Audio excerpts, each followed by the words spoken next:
All right, and our runners are off. So, Davis, what do you think we're going to find at Uncle, or what are we hoping to see here anyway? Well, we start off in Uncle's house with the Moon Pearl. So that's a nice indication that we might have some early Dark World access. My vote this time around, I'm going to go for the bow. That would be an interesting item. I think with early Moon Pearl, though, I'm kind of rooting for Hammer, so we're already one item away from Dark World access even before we get out of Escape. So let's see what Uncle gives us. Well, did you call it or did you call it? We got the Hammer from Uncle 2/3 of the way towards Dark World access. Not to mention a really powerful weapon doing the same damage as the Red Sword.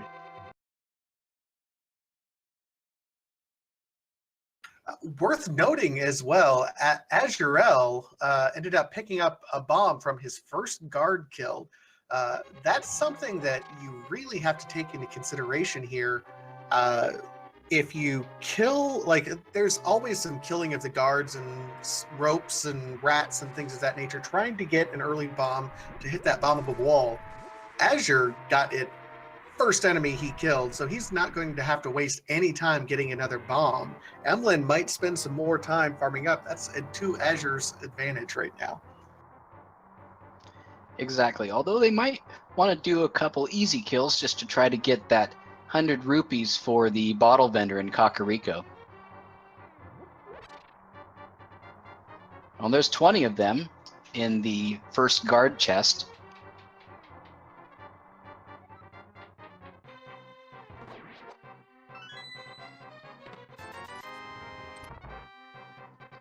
So Azurell, using the standard link sprite, it appears. Do you have any idea which sprite Emlyn is using tonight? Yeah, I do believe Emlyn is using the Ocarina of Time Zelda sprite, or one of the alternate Zelda sprites. It's very pretty. It's not necessarily one I would use, but it's definitely one that shows a lot of work that gets put into it from our sprite development community, and one of the favorites. I've seen a lot of people use that particular sprite as well. Twilight Princess Zelda. Okay. Yeah, my personal favorite is Samus, and my understanding is there's well over 80 sprites that these players can choose from now. Absolutely. There's a ton of sprites now. Some of them are of dubious usefulness, but they're there for you to use. We don't judge. Whatever you want to do. Well, hello there.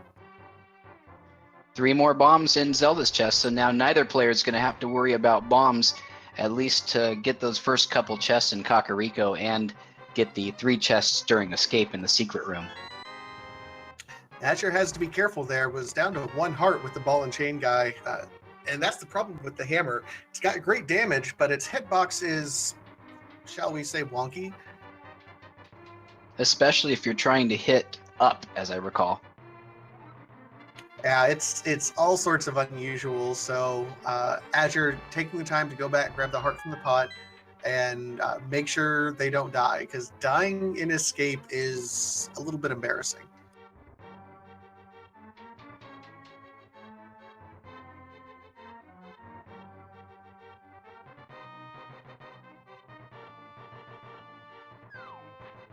Worth noting, Emlyn reaches the top a little bit faster, sub 4 minutes. That's actually a really good time to get to back to the top floor. So we're looking for an escape sequence. You want to be right around 6 minutes before you're at the sanctuary.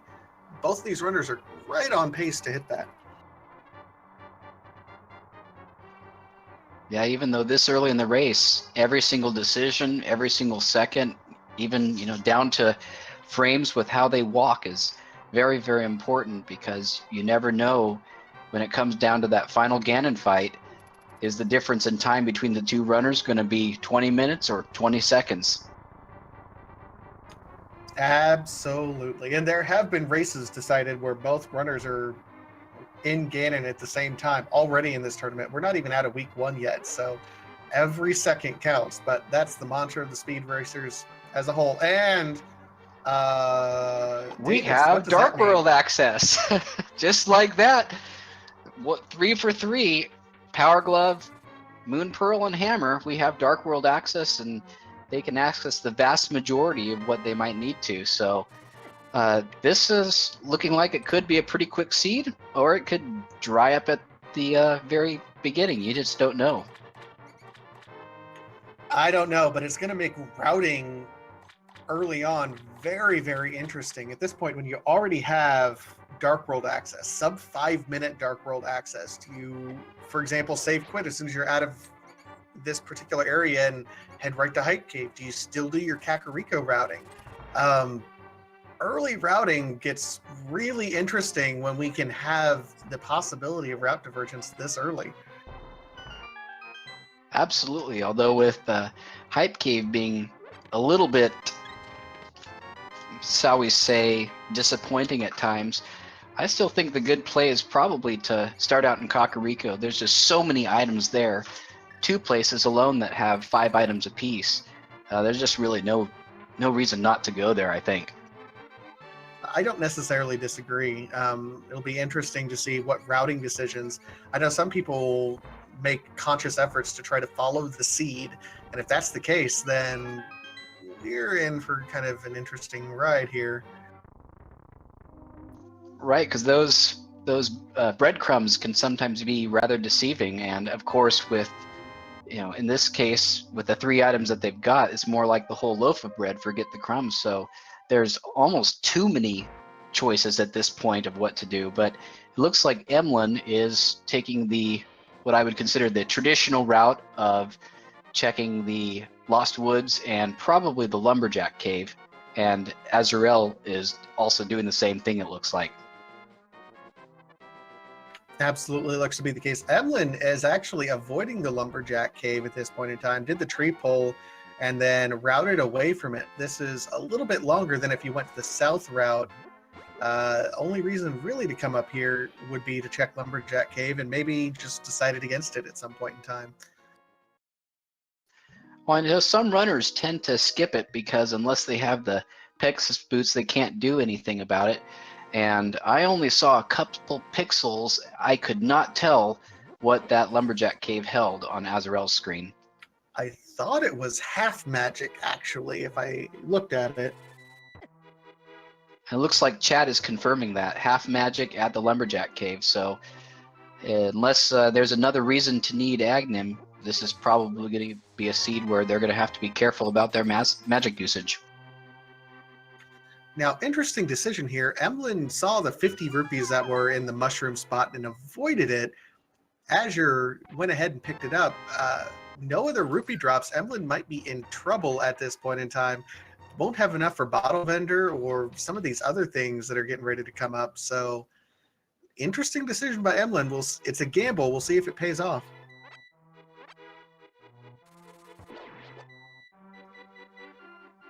Well, it looks like Emlyn found the rupees that she needed in Blind's house. Nothing else too exciting except for a few bombs yet. Oh, and the mirror in the back room in Blind's hut. So this also increases the possibilities with such early Dark World access. I mean, what is the seed? Really, guys? Jet seeds aren't entertaining. We need at least 5 trolls. That's like a quota we have to meet. And I just saw and missed a map check on Emlyn's side. I thought, in a bottle already. That's going to make routing a little bit easier. Go ahead and check Sick Kid while you're here.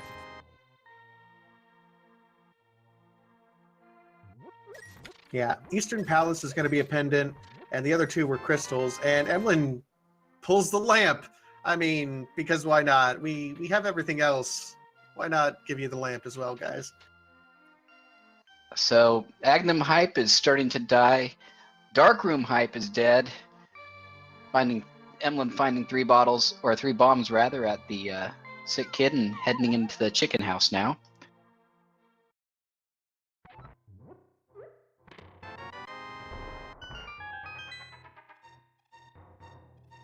And finding another big 20.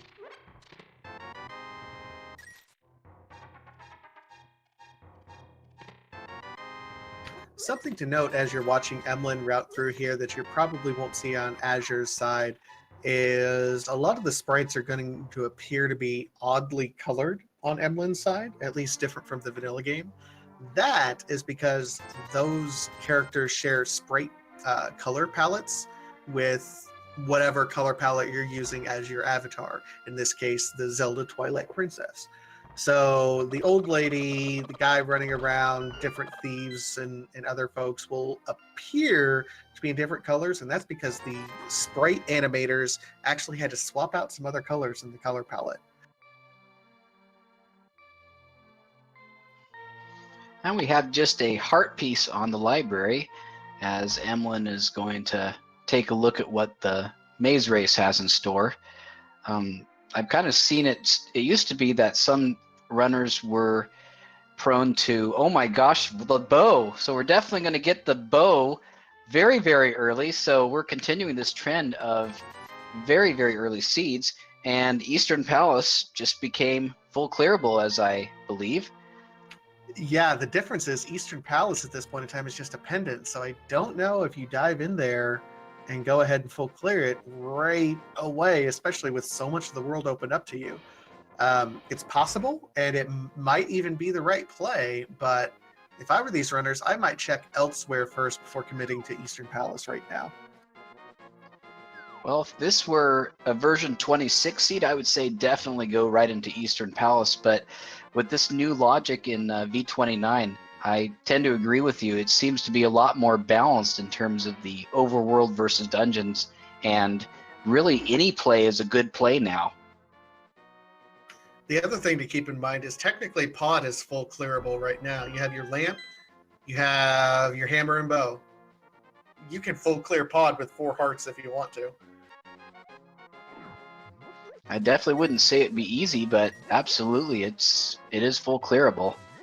Emlyn choosing to stay in the light world for now and heading into the dam, getting 100 rupees in the dam chest, lowering the water, and we're going to go outside and see what our sunken item is as Azurell picks up his bow.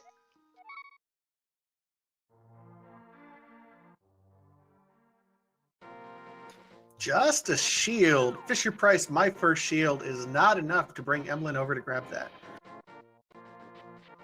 And I would say that unless shields are kind of forced upon you by being in a chest that you open, I would say very few runners nowadays even bother getting them. Which is always an interesting choice. I know by logic, it is entirely possible if you don't have any invincibility items for the laser bridge to require having the mirror shield in some capacity. So I personally don't mind picking up shields just because of that fact, but it's a possibility that you have to take into consideration. And Emlyn takes a fall and takes a death in the mini Muldor room. That's going to hurt him quite a bit. Should you just let the bee do its job, Emlyn? Now, interestingly enough, she's chose to start from Sanctuary, so I'm wondering if we might get a possible Death Mountain check from her and her first real route divergence of the game. That's looking to be the case, and I have to remember I said it first, so I'm going to take the blame on this one. Emlyn does prefer masculine pronouns, so he, him. It's cool. I know the Zelda sprite throws it off.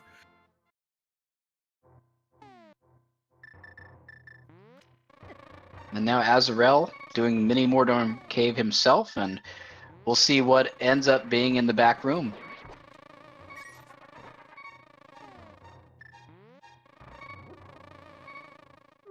While Emlyn is rescuing the old man who, for some reason, keeps getting lost in Death Mountain. And Azurell doing a good job with bomb strats to clear out Mini Mordorm Cave.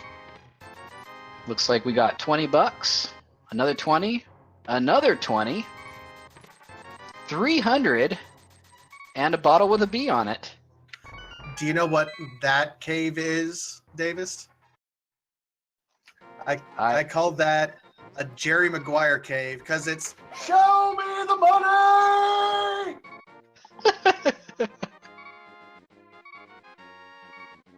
Meanwhile, I was busy looking at the items that Azurell got in Mini Moldorm Cave. I did not see what the old man had on Death Mountain. I don't think it was anything of importance. Maybe a heart piece.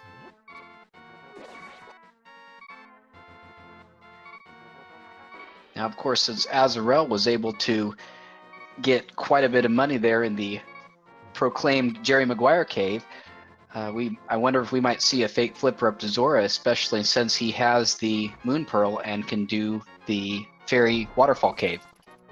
It would be an interesting play. Oh, man, that's an unfortunate card right there. Good dodge by Azure with only one heart. Dodged all the crabs, thought he was safe, and then bam, Ninja Guard. And Emlyn giving us the first foray into a palace. Yep, Tower of Hera is a crystal dungeon, and it is clearable at this point in time. It can't be firelocked, but already has the big key, so no worries about that. And of course, having the mirror means some much faster routing in quite a few dungeons, especially Palace of Darkness, which really lengthens without the mirror. All right, so Emlyn does pick up the first of 2 items that are in Tower of Hera. Remember, there's only 2 items. Everything else is just dungeon junk at this point in time. Really hoping to get that second item before the end of the dungeon. If not, we'll have to go into that basement area with the wonderful, horrible, not really, everyone hates it, tile room. Well, it's not so bad if you need a reason to just kind of sit back, get a drink of water, crack your knuckles, and get ready for the rest of the race. I mean, I use it when I need to go refill my beer. So that's always what I do. But luckily, Emlyn does find a second heart piece that's in Tower of Hera. Oh, careful, Emlyn. 1 heart left.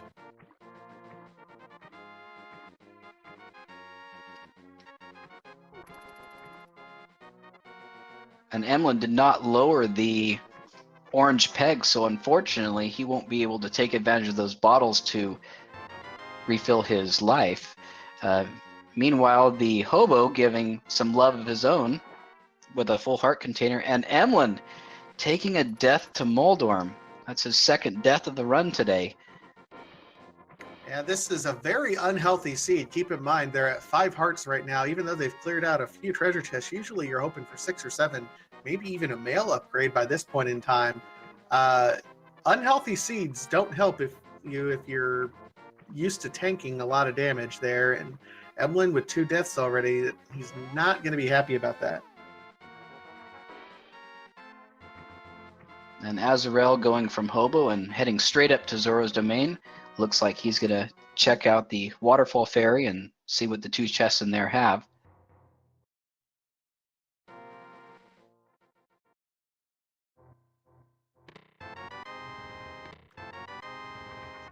And it looks like the Ice Rod and Ether Medallion. So the Waterfall Ferry being all about ice today. And I think our tracker marked that as the Fire Rod, actually.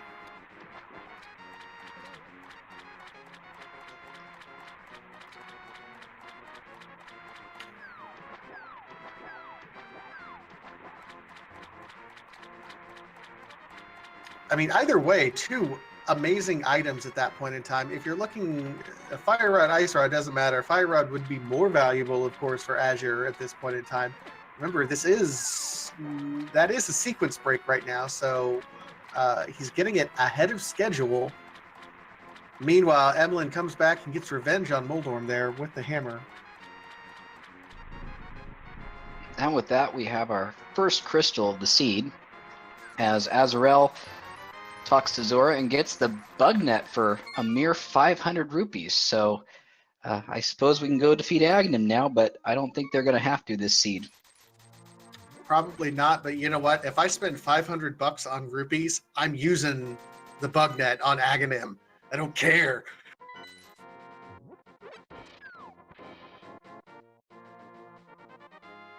Emlyn is exploring East Death Mountain right now, finds Blue Mail up on the floating island.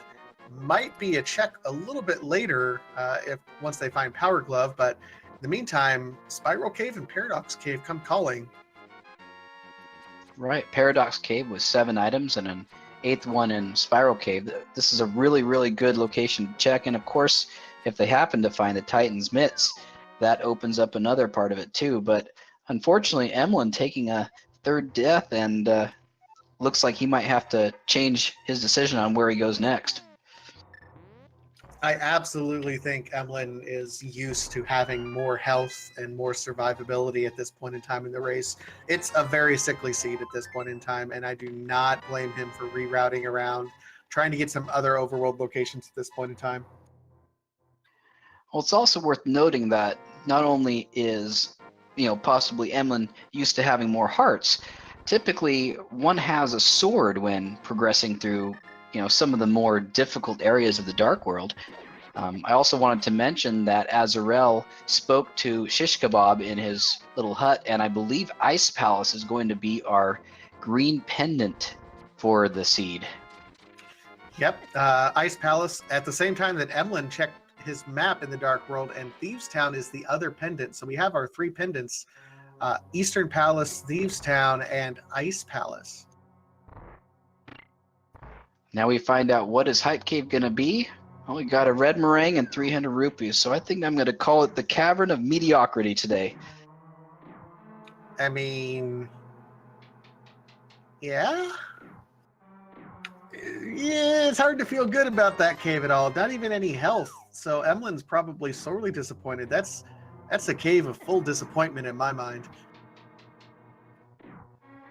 So Azurell heading through Eastern Palace, not finding anything of note yet. I believe the first chest was just a few arrows. And Emlyn now heading to the mini Moldorm cave, to where he's going to end up getting a little more money, this time using the bow to try to snipe these Moldorms and making it all the way in.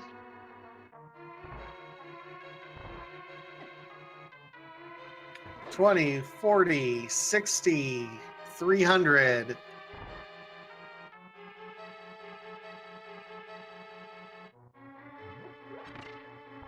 Emlyn might be a little bit frustrated with that, dying just for money. I mean, what is this, America? Well, I think at this point, now that he has so much money, I'm guessing we're going to see him do the Ice Rod Cave and Zora play. It's absolutely possible, and he's not even going Ice Rod. He's going straight to Zora with all that money. And Azurell finding just 5 rupees in his next chest, so I think that's 2 out of the 3 items, and so far nothing too big in Eastern Palace. Unfortunately not. He'll absolutely have to get the big key in this next treasure chest, and then we'll see what's in the big treasure chest. At this point in time, I think I'm hoping to get the item so I can go ahead and dip out of here. No reason to beat the boss if you can possibly avoid it. And I would think that unless the seed drives up, it's probably likely that even if Armos does happen to have the final item, they have no reason to certainly come back for it. Although, now that I think about it, the dungeon is full clearable, so. Gutsy strats there by Azure, going ahead and taking the damage through those anti-fairies. Usually it takes 2 or 3 hearts, and when you only have 5 total, it's a bit risky at this point in time, but gets it done. Fun fact, the anti-fairies there cannot be hit with the magic powder if they're still in that little formation. Did you know that? I did know that. I've actually tried it before. I also noticed that the anti-fairies, when you hit them, do not take your magic power away from you while they're swirling around that pot. Absolutely. So Azure finds the last item, which is the better boomerang, the blue meringue, and Nope's out of there. Says, I don't have to defeat the Armos Knights right now. I'm done. And I didn't notice it the first time around, but Emlyn taking a peek, and we see that the mushroom is actually on the ledge in Zora's domain. Yep, might be aware of that. See if they end up coming back for that later if they're hunting for something. Version 29 if there's a theme to version 29 right now, it's give you everything except for a couple items early on and then make you search forever for everything else.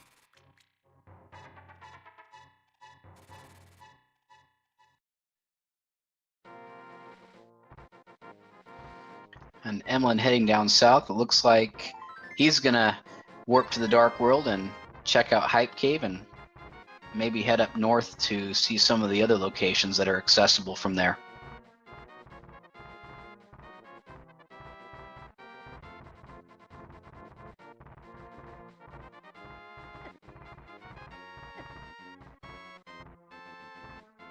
Well, I think Emlyn had already cleared out Hype Cave. Azure has not been into the Dark World yet. At this point, Emlyn might go over here, check Pyramid, but then it's entirely possible for Emlyn to go ahead and do the Pod Eastern combo. I mean, both are clearable. We've already seen Azure in Eastern, but doing Pod in Eastern at the same time routes in a lot of stuff right around the same area, so it's a little bit more efficient routing on Emlyn's side. And of course, with them both having the mirror, it makes getting between the two palaces a lot faster.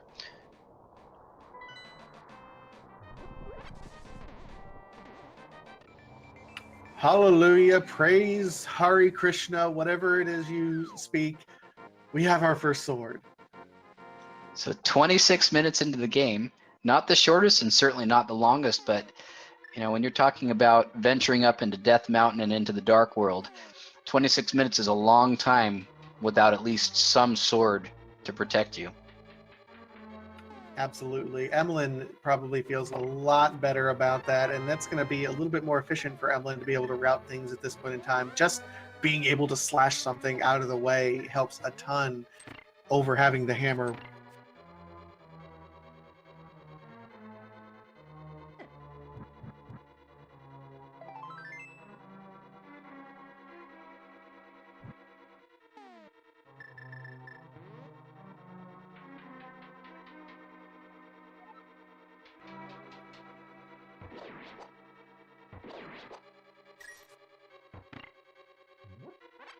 So Emlyn now going and checking Shamalama Ding Dong's garage here.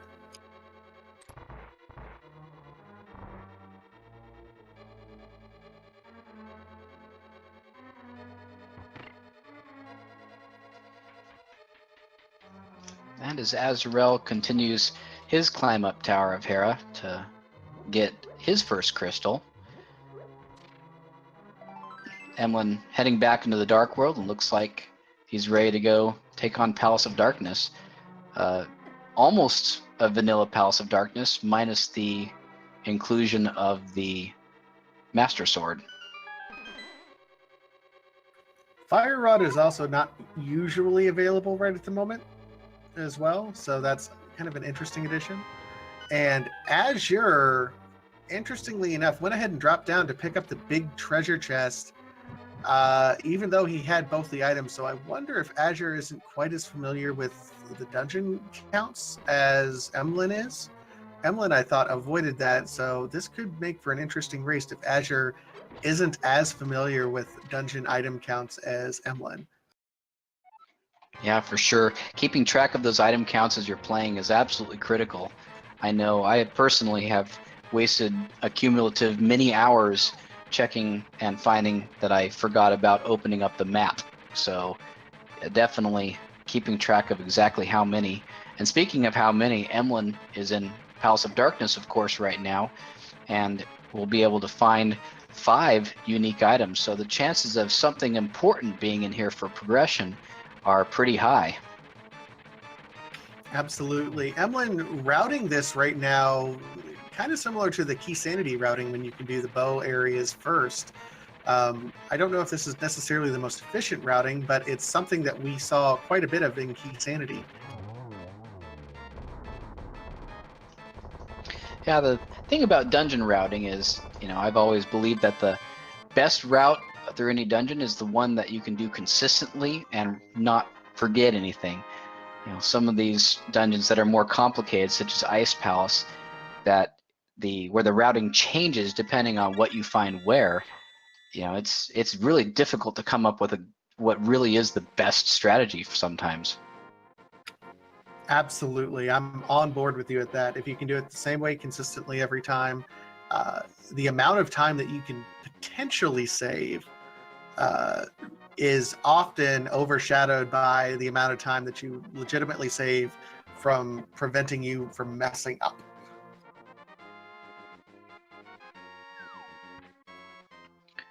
And Azurell also seeing the blue mail on the Death Mountain Island, so I think we're definitely going to see that later, because just even one mail upgrade is really helpful, especially with some of those later enemies that do a massive amount of damage for their size. And we should be able to see our first look at Paradox Cave after he's done. Absolutely. Remember, Emlyn died through here and then opted to route things a little bit differently. So we'll take a look to see if there's anything significant here for Azure. It's going to be a big boon. I don't know how long it's going to be until Emlyn comes back to Paradox Cave.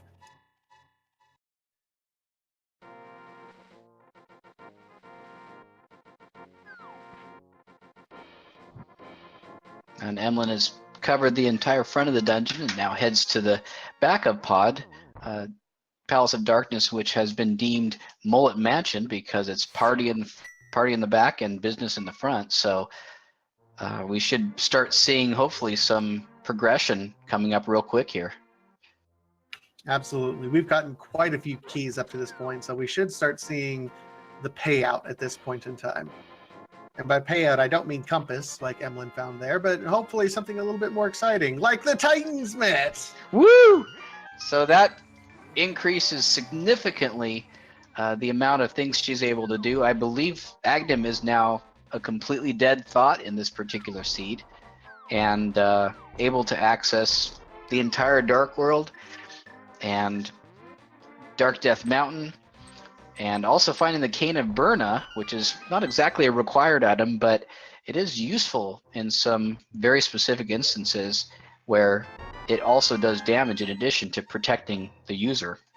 However, it does drain magic power pretty quickly, and we know that we're probably not going to be getting half magic in this seed, so that is definitely a consideration. Burna right now is something that I would call nice. Not thrilling, but nice. Emlyn picking up a timely heart piece that finally unlocks another heart. Azure did die up on Death Mountain before even entering Paradox Cave, so both runners taking a death before they were able to get into Paradox Cave, although Emlyn died and then got the Titansmith, so we'll be able to route those together. If Azure goes into Pod, he will be able to route those together as well, so maybe a blessing in disguise? It could be. Those Titansmiths unlock quite a few things, as Azurell actually finds the Quake medallion with Stumpy, so we now know where two of the medallions are. And we also know that the final unique item of Pod is going to rest with Helmasaur King himself. Yeah, and in addition to getting another heart piece upgrade, they got a heart container right afterwards. So Emlyn went from being pretty unhealthy to maybe a little bit more comfortable routing things. We'll still have to be careful, of course, but probably feeling a little bit better than when he entered here with 5 hearts or so. I do remember way back when I first played this game, one of the things I noticed immediately when entering the Dark World is how much more difficult and the enemies were and how much more damage they did. So certainly the more hearts that they can get, especially since they can't or they don't have a mail upgrade yet, is very, very helpful. Absolutely. And Emlyn did figure out that the blue mail is also on that floating island. And right now, according to logic, that floating island is accessible because you do not necessarily need the hookshot or the boots to dash around. You just need bombs. So I would not put it past Emlyn, based on some maybe untimely deaths, to maybe route that in and try to get that specifically right now. And without us seeing anything in Paradox Cave yet, which is kind of interesting, that's typically, you know, one of the first places that gets checked. That's still, you know, the potential for even more items that could be waiting for them. I mean, we're actually on a very quick pace right now. Emlyn is about to pick up his second crystal after this Helmosaur King fight, if he can get through it, of course. Don't want to count your chickens before they hatch, but second crystal by 35 minutes in. There are many seeds that we've seen in this randomizer tournament so far where we're looking at 40-45 minutes before we even come close to getting our first crystal. So both these runners are on a very solid pace right now. Yeah, it looks like Emlyn is doing a really great job of aiming those arrows and takes down Helmosaur King. Meanwhile, Azurell uses one of the, what I call one of the old rules of, when in doubt about what to do next, go to Skull Woods, because there's probably something good there, as Emlyn gets the final item of Pod, a bottle from Helmosaur King. This is interesting. We already have 3 bottles. I mean, sub 40 minutes, 3 bottles already. I've seen seeds where we get maybe 1 or 2 bottles throughout the entire thing. This is maybe trying to tell you something here, guys. Well, I know what it would tell me, and that is time to buy some potions, especially with how much money they've been able to find in the seeds so far. Emlyn is just a couple rupees shy of being able to fill all 3 of those bottles with blue goo. Yeah, knowing that half magic is up on the ledge, you're not going to find it. It's not going to save you before you go into some of these magic heavier dungeons. For example, Skull Woods, in order to be able to use the Fire Rod on Mothula, Ice Palace, Misery Mire. Maybe stock up on those magic potions. Azure takes another death, unfortunately, in Skull Woods in the horrible spike maze of Doom Gibdo room.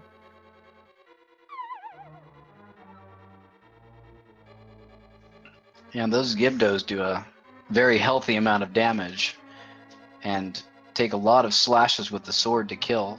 Of course, Azure does not actually have a sword yet, and even the Fire Rod, since they don't have half magic, is, you know, kind of difficult to use.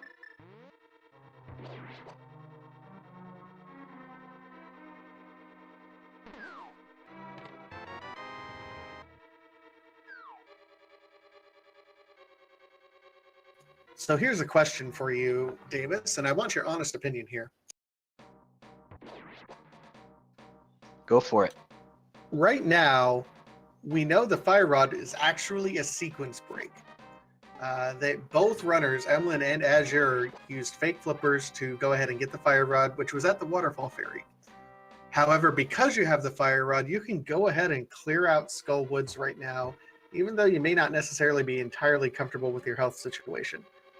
While you're here, do you go ahead and clear out Skull Woods, or do you wait? I think if I were in Azurell's shoes, I would probably wait, simply because I'm not so sure of my ability to beat Mothula on only 6 hearts with no way to heal myself.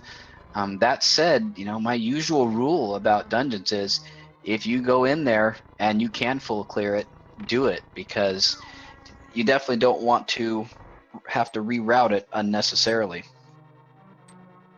Yeah, and chat pointing out another thing. Azure can't actually do it unless he finds a sword, because there's a vine wall there, and he absolutely must have a sword to get to Mothula. Yeah, typically, the way I look at it is when I go to Kakariko Village, whether I decide to do the Village of Outcasts and Thieves Town or Skullwoods first is typically dictated, number 1, by whether I can complete it or not, but number 2, by how many hearts I have, because I find that Thieves Town is substantially easier. Emlyn picking up the flute and the shovel from the Paradox Cave, so now we finally know what is actually going to be in there. Absolutely, and that's a nice pickup by Emlyn. Will likely route in the Dark World area or die. Oh, Emlyn. That is rough.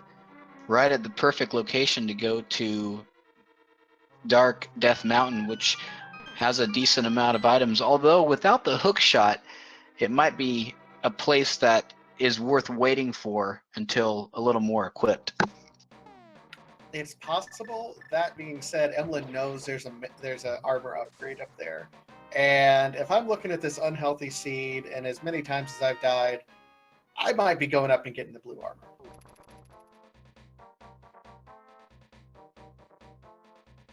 Well, that's a very good point. Looks like Azurell is putting off Thieves Town for the moment, checking out Bumper Cave, and finding another armor upgrade. So now we know we're both armor upgrades, but the question is, will he end up getting the cape to get it?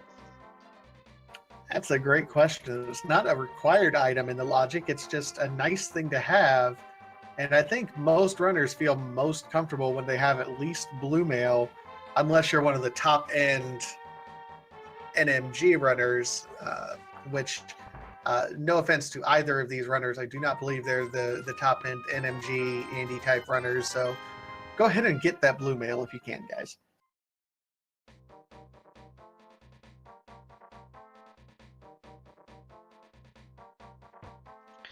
And Emlyn putting her flute to use immediately, fluting to 6 and then heading into the Dark World with those Titan Mints. And we're going to check out the Mire Shed and probably what's in Checkerboard Cave as well.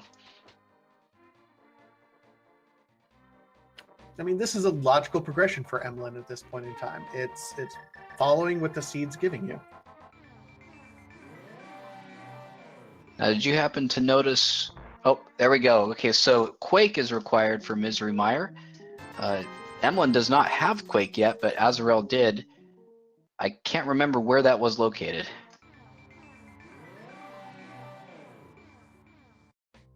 I don't remember either.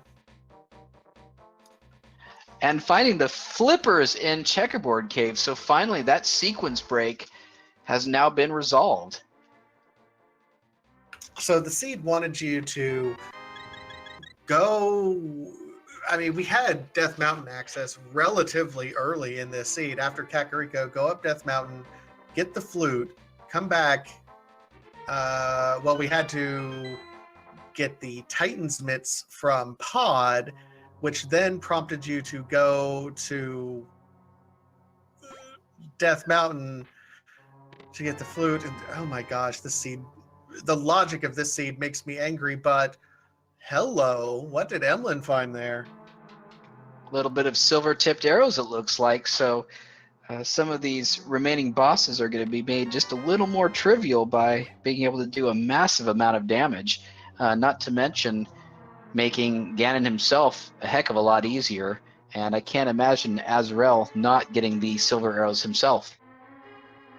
That's true. I think the issue is going to be how many arrows does Emlyn have? Only 2 right now, so won't be of immediate use, but I'm sure he'll pick up items here.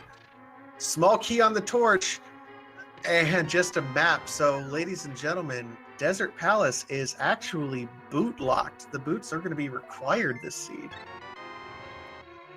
Which, of course, in a run like this is both a blessing and a burden, because it's always good news to any runner when they know that they're going to get the boots at some point, because, as I like to say, it turns a slow walk into a speed run, and of course that's what we're here for.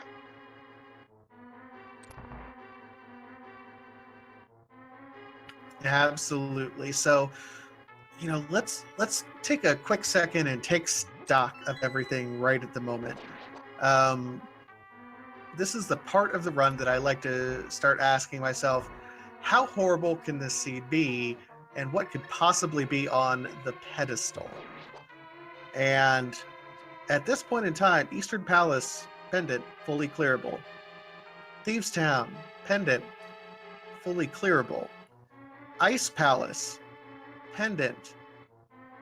Emlyn has the flippers, the Titan's Mitts, Fire Rod to get through it. The only thing he's missing logically is the hook shot, which tells us that anything that Emlyn doesn't have other than the hook shot could potentially be on the pedestal right now. And of course, with no Book of Medora, there's no way to check that. And that being said, it's not very common to find anything on the pedestal. As a matter of fact, I've never personally played a seed where a pedestal was required, but you never know. These seeds can always be evil and surprise us, and I have a feeling chat could probably explain that they would absolutely love to see something like that. Chat usually does. Chat likes to see something trolly, but that's fine. Everyone has sadistic tendencies, and if Randomizer brings it out, we're just letting nature run its course. Probably the biggest thing at this point in the seed, if I were the one playing, is what I'm seeing is that ice rod. And that ice rod is required for Turtle Rock, which is a crystal, and it could be literally anywhere except for Ganon's Tower and Trinex.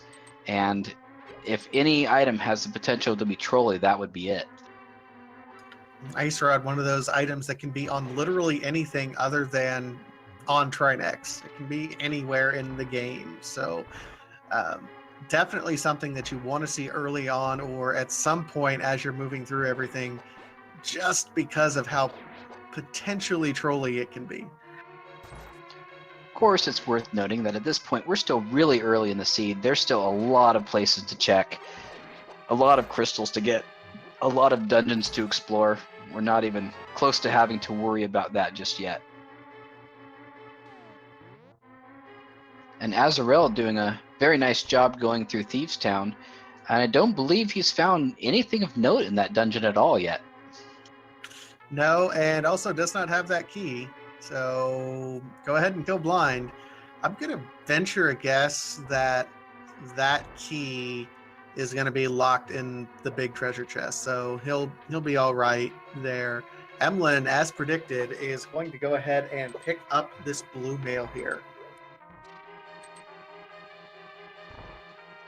Exactly. At this point in the game with, I believe, 3 or 4 deaths, having that extra health is going to be a big deal for him. Azure, meanwhile, is getting ready to do Hammer Blind. Hammer Blind isn't the easiest thing to do.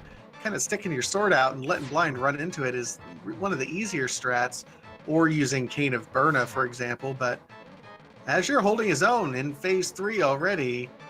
4 hearts to go, though, and this can be a little bit tough.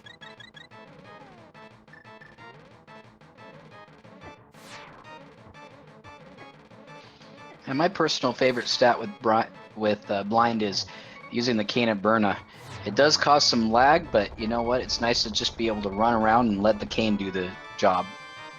And Azure clutches it out and gets the cape.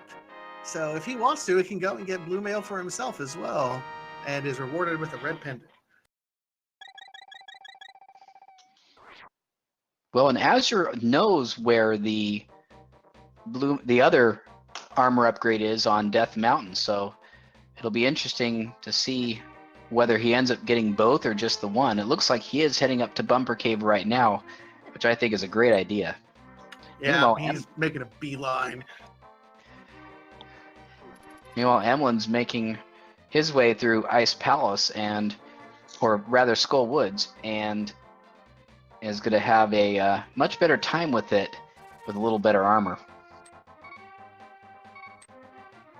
Ooh, Azure getting those murder dactyl chasing after him and takes another death trying to get the armor. Yeah, an interesting thing about those murder dactyls is in the light world version, the birds, they will go after you up to 2 times before retreating, whereas the dactyls in the dark world will never let you go until you leave the screen or destroy them. They never let you go. Ever. Sorry, that was a little bit creepier than I anticipated it being. Sorry.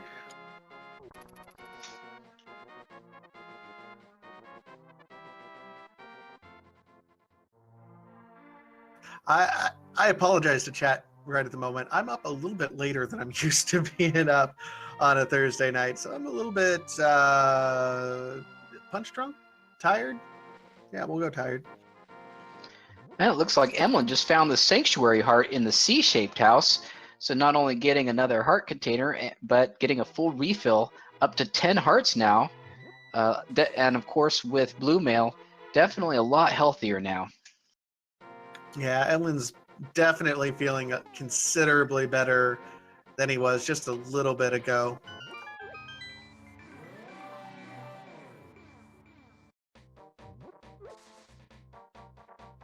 Now comes the South Kakariko routing. We'll see maybe picking up Jeremiah right away. Definitely good play, especially if you have the Titan's Mitt and the hammer and the mirror. You can get 3 items all together in a pretty quick fashion.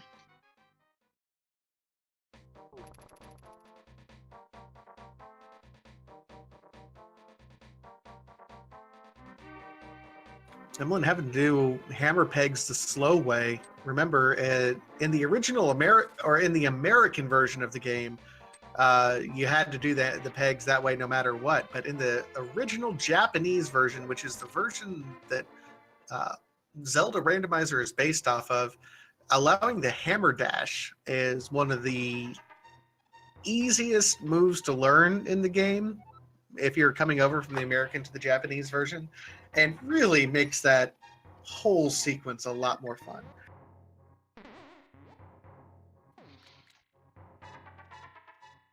So Azurell heading through Bumper Cave and getting his blue mail. So both of them have blue mail, although from different places. I did not see what the lumberjacks, or rather the dwarven breadsmiths, gave around. Looks like Azurell is going to take a look at the sanctuary ledge. The dwarves gave us just a little bit of love here, so thanks for saving my life, but not too much thanks.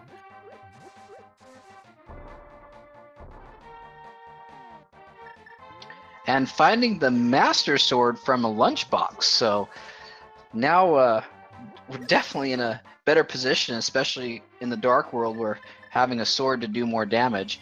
And Emlyn making a beeline for the witch's hut. Looks like he's going to fill up all the bottles. Sword of Evil's Bane, located in a lunchbox in an abandoned house. Makes sense.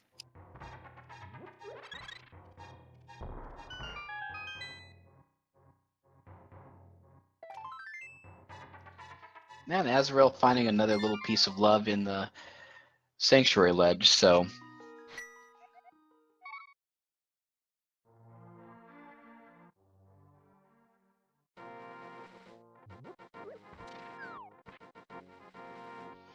All right, so Emlyn on his way, probably refilling those bottles right before getting ready to take on Mothula and go through this area.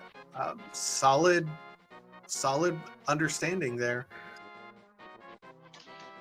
I would say during the course of a seed, besides just being able to get places that require it, one of the best uses for the flute is to be able to hit that magic hut up really quickly and refill bottles whenever you need to. Oh, absolutely. Now, Azure is getting kind of further and further in an unenviable position right now, unfortunately. He's got to make his way towards Pod. Pod with the Titan's Mitt is really holding Azure back at this point in time. Emlyn's making quick work of everything and able to logically be in sequence for a lot of different things. Azure, until he goes to Pod and gets that Titan's Mitt, is just a little bit lost at this point in time, unfortunately. It's also worth noting that Azurell is still doing extremely well despite being almost an hour in and still not finding a single sword. Oh, Emlyn getting grabbed by the orange grabby hands that we certainly didn't elect president. Now that has to be one of the most interesting ways to describe the Wallmaster I've ever heard. I mean, they're orange grabby hands. What? Come on. So as we're waiting for a couple things to happen, taking a quick look at go mode requirements, looks like we're missing the hook shot, the ice rod, the possibility of the bombos, because I don't think we've had a check of what is required for Turtle Rock, the boots, and the Cane of Samaria. We actually have seen Turtle Rock, and that is the Ether Medallion. Emlyn did open it when he was up there, and Emlyn getting rewarded Tempered Sword. This is one of the first seeds I can remember in a long time where one runner has a Tempered Sword and the other runner doesn't have any sword. And of course, Emlyn now in an excellent position for the upcoming Ganon fight, having Tempered Sword and Silver Arrows. It's about the best combination you can have.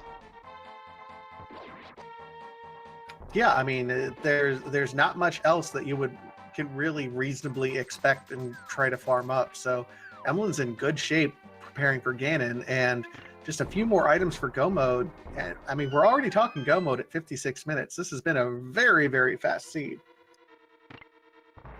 It really has, and there's quite a few places open.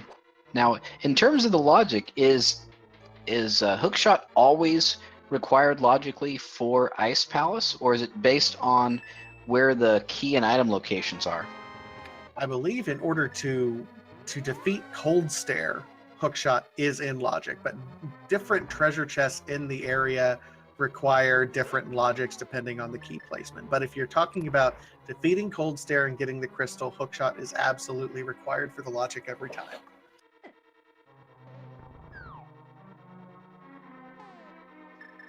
And Emlyn taking a very good approach, using that sword and the fire rod and taking down Mothula. Good riddance, and now having third crystal. 3 crystals, and that Skullwoods crystal was one of the 5-6. The other one is Desert Palace, which, if I'm looking at all of... Oh, still boots. Still need boots to be able to get through.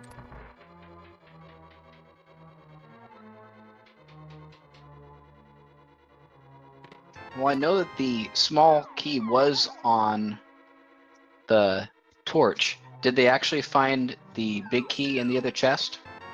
No, it was just the map in the other chest. So Desert Palace is absolutely boot locked. And Emlyn showing off his bomb jumping skills to check out what's in the big chest here, and only finding a small key. So it sounds like it's possible that the item count wasn't tracked properly. Entirely possible. I mean, getting the Tempered Sword, I think, was reward enough there in my mind. Anyway, let's see what we have. Where could Emlyn possibly go from here?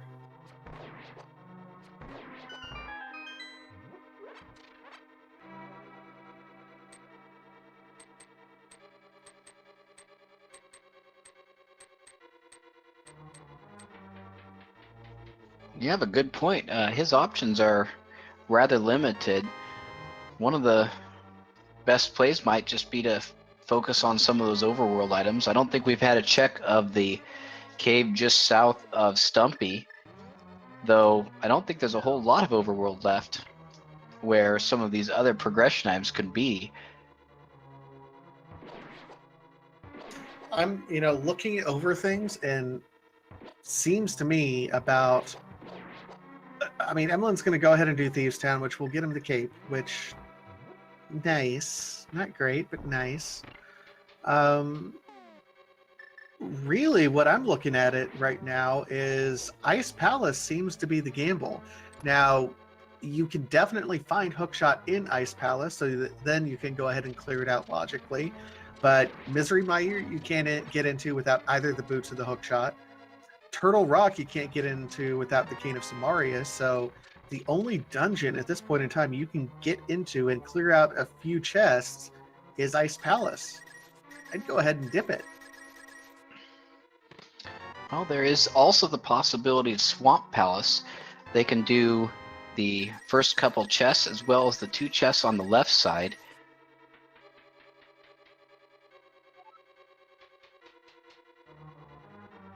That would be horrible. I mean, you're absolutely right. There could be something there, but man, Swamp Palace without the hook shot is just gross. I totally agree with you. What's not gross is Azurell just picking up his Titan's Mitt, so opening up a few more possibilities and just passing the 1 hour mark and still looking for that first sword. Okay, so one sword was in the purple treasure chest. One sword was in the back end of Skull Woods. Where was that first sword located? Was it? Oh, it was on the pyramid, wasn't it? Yeah, the first sword, or one of the swords rather, was on the pyramid. It's also worth noting that I don't believe Catfish has been checked, and typically that's a place I like to route in right after checking the pyramid, just because there's really no other good time to do it. It's also worth noting that doing a Catfish actually wouldn't be a bad check, because right after Catfish, they could mirror to the light world, and Emlyn with those flippers could get the mushroom on Zora's Ledge and see what that leads to. That is actually a great point. And Emlyn doing this overworld routing, picking up the Quake medallion, which we know is required for Misery Mire at some point. So Emlyn's still making progress as he's going through here. But my goodness, this is, I mean, that would probably be a great routing. Catfish is one of those locations that I think a lot of runners end up missing at some point in time until it burns them, and then you check it every time after that.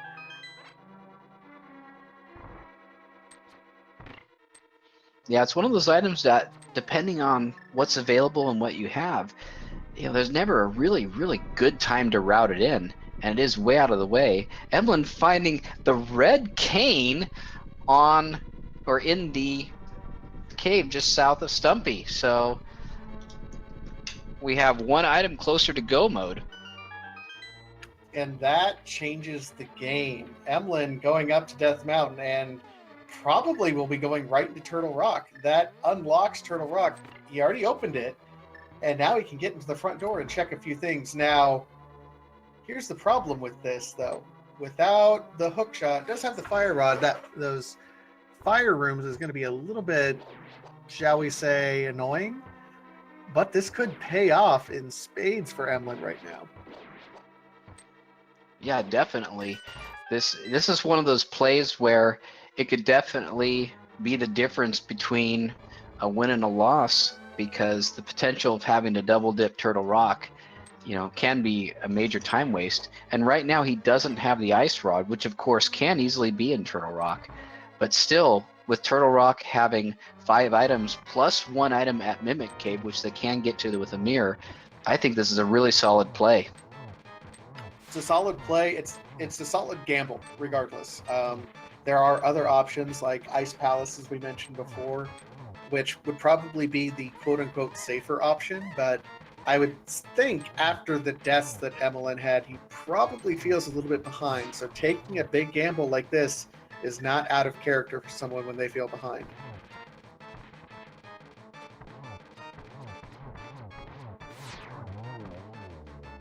Just looking at their screens, I see that Emlyn had the shovel. Did he check the dig location when he was in the area of Stumpy?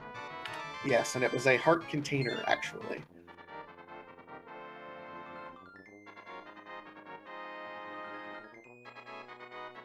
So the seed has definitely changed health-wise, starting out with just a very small amount of hearts and early Dark World access.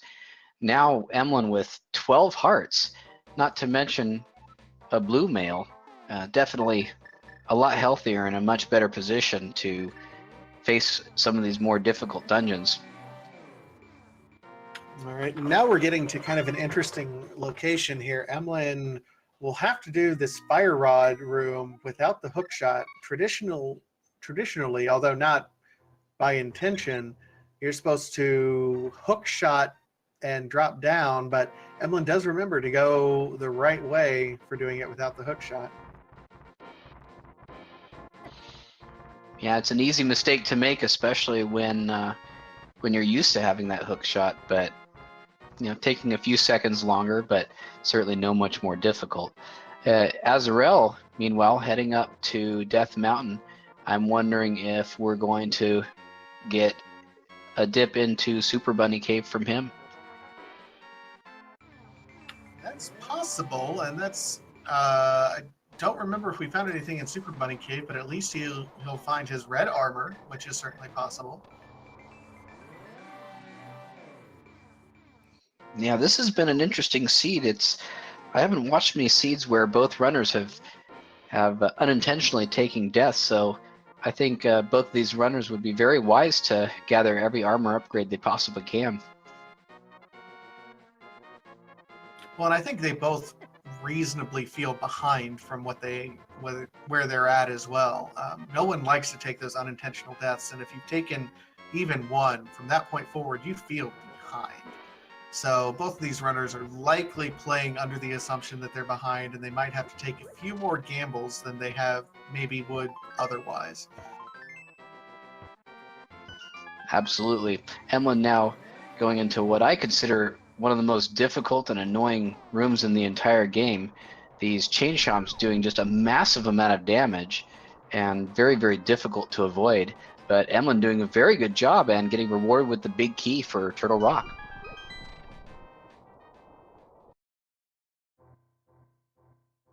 Absolutely. Azure does look like he's going to heed your advice, Davis, and is going right to picking up that red mail.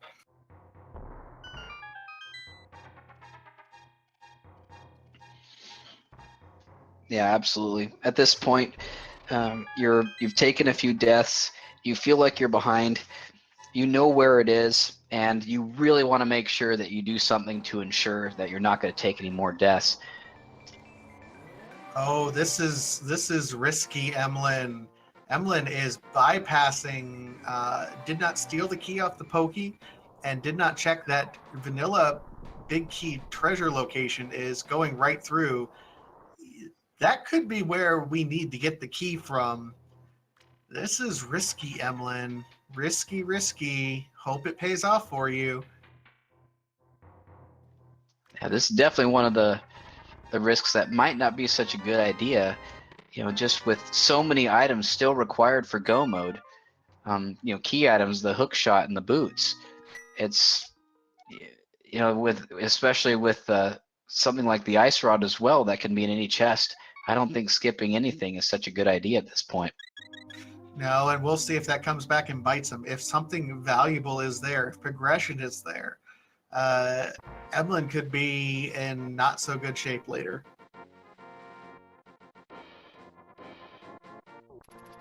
And chat pointing out that Spike Cave is also a possibility too. Both of them have at least one item that is capable of protecting them then there. And I think Emlyn realized that what he did is like, oh, I need to at least go back and steal the key. You need to go back and open that treasure chest, Emlyn. Absolutely.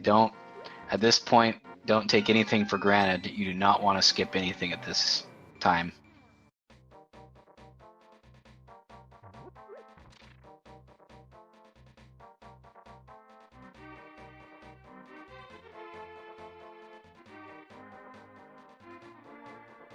I mean, burned a key, got a key. He still needed to go back for the pokey, so we know he would not have been able to progress through the rest of this dungeon regardless. So kudos for you for going back there, Emlyn. Yeah, so it sounds like this might have been more of an issue of just forgetting about it than an actual routing decision, but it's definitely a certainty that Emlyn's going to be very happy that he turned around and got that. Absolutely. Meanwhile, Emlyn or Azure is doing the Jeremiah routing right now. Still no sword. Remember, our swords are at the pyramid location. They're at the purple chest, which Azure might be picking up here shortly. And then the third one is in the back end of Skull Woods. Really amazing that Azure has Riot Shield and Red Mail, but no sword yet. Yeah, I would say if he's doing the Jeremiah right now, I would say his, one of his very next steps is definitely going to be getting the purple chest, which of course will lead to his first sword. And if he's counting items correctly in Skull Woods, he should open that second chest. So at the very least, he should be at the Master Sword by that point. There's no guarantee that Azure is going to head up to Skull Woods. In fact, the issue that we're going to run into is that, Emlyn miscounted where he was supposed to go there. But Azure, with the purple chest, is routing away from Skull Woods right at the moment.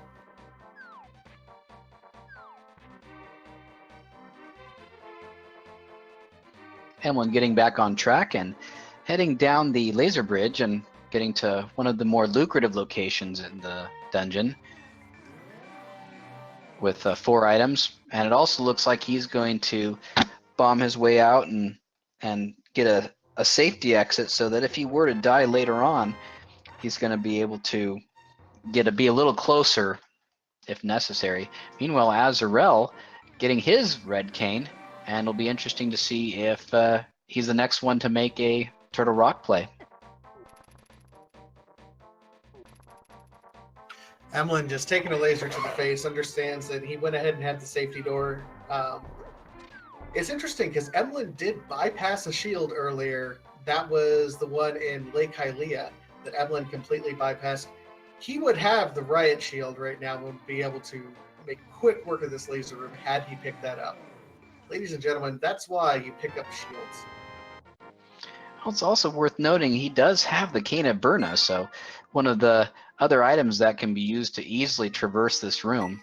And it looks like he's selecting it now, realizing he's down to just 1 heart.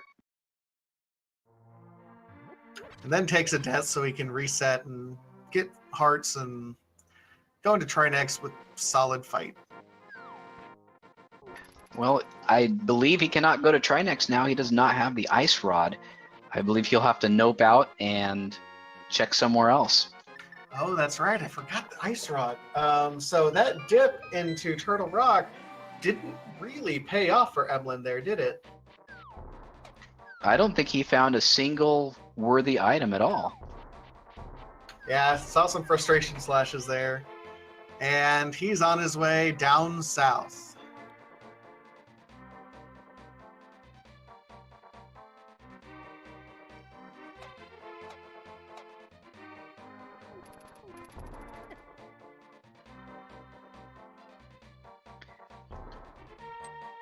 Azurell heading north, it looks like we might get a check of catfish.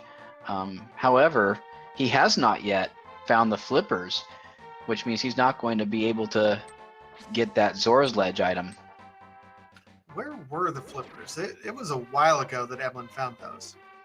I believe they were in Checkerboard Cave. You're absolutely right. And the flute was up. Oh, he still hasn't gone back to Light World Death Mountain, has he? No, I don't believe so, because he's been working on some of the dungeons and the overworld area instead. So these 2 runners are definitely taking very different approaches to the game. And I think this is one of those seeds that it's the reason why this wide variation is possible. I mean, we said it from the very beginning. We had Dark World access before we left Escape. It looks like Emlyn's heading into Eastern Palace, probably looking to polish off the Armos, which I believe have the final item. Azurell, I believe he checked catfish. I didn't see what it was. A very important item that Emlyn absolutely has to go. This actually is going to be Azure's key to possibly catching up. Das Boots? Oh my gosh. So many things are going to be made a heck of a lot faster now that he can speed run through the game. And finding the magic powder in King's Tomb. So, you know, we found most of the fetch quest items now. Of course, he's also going to be able to complete Desert Palace now, which is a crystal, and I believe there was still at least two, but maybe both of the items not found in Desert Palace. So another possibility for progression. Yeah, Azure's routing right now should be taking him to Desert Palace to go ahead and clear that up. I still wish he'd go up to Death Mountain to get that flute, because that would really open things up for him getting those flippers in Checkerboard Cave. In the meantime, he is going to go ahead and check here the Bat Cave, see what we have.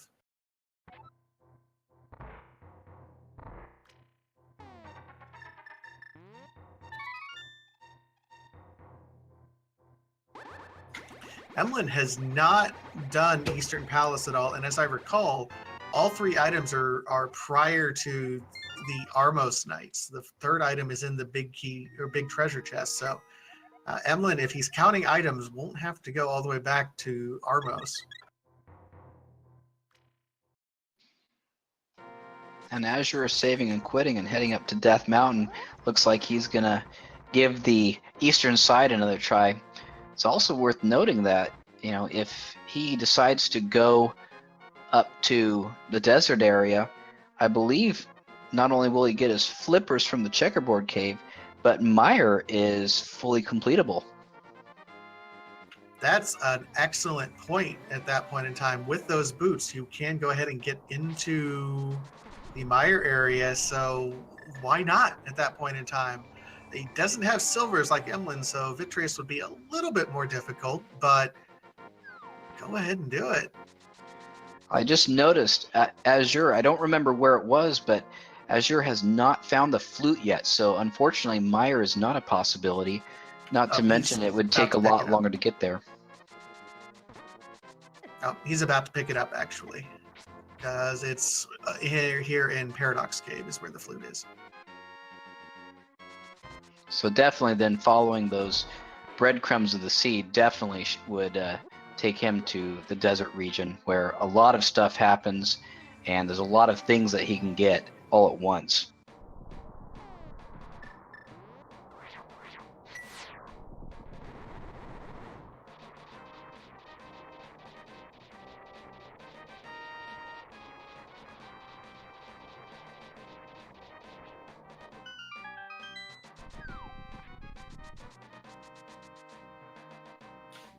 All right, Emlyn, meanwhile, heads back into the Dark World and is looking like he's going to go back into Thieves Town. Remember, Emlyn dipped in here for the first 4 treasure chests and then noped out.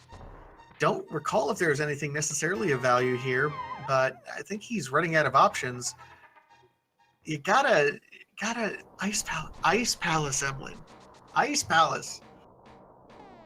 Yeah, Ice Palace would definitely be a really good option for him at that point. As you're remembering correctly, that he was able to check that first chest in Hookshot Cave, unfortunately, resulting in absolutely nothing. And now he is also doing a play into Turtle Rock, which unfortunately means he's actually losing a little bit of the time that Emlyn wasted there. You know, I think this is part of the fault of people like myself and the commentary community. We have overemphasized, you know, the horror and the pains of Turtle Rock, but then when Turtle Rock early dips pay off, we celebrate it. I've seen a lot of people dip early Turtle Rock, and it doesn't always pay off. So forget what you've heard in the past. If you can do something else, do something else. Don't go to Turtle Rock, guys. It's not paying off right now. Well, one of the kind of nice features about Turtle Rock is its proximity to Ganon's Tower. So I think a lot of people like to do that one last simply for routing purposes. Looks like Azurell forgot about the correct route when you don't have the hook shot going through the lantern room here.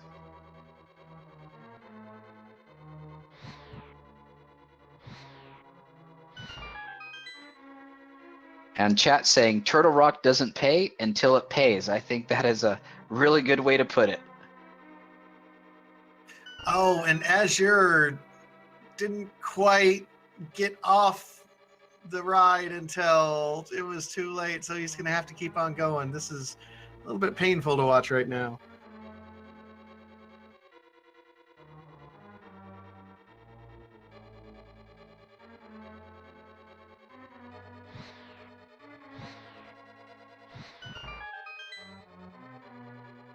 Barely with enough shots there. No magic left to go ahead and do any nifty Cane of Burna strats to get through. Gonna have to tank these roller hits, unfortunately.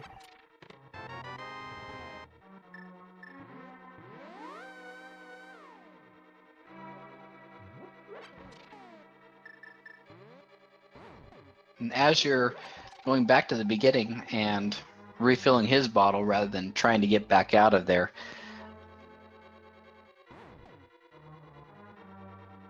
Emlyn getting ready to fight blind. Nothing really is going to pay off here. Going to get a pendant, but Emlyn's going to have a little bit easier of a blind fight than Azure did. Azure certainly clutched it out, but I'm going to say the length of the Temper Sword really helps as opposed to the hammer.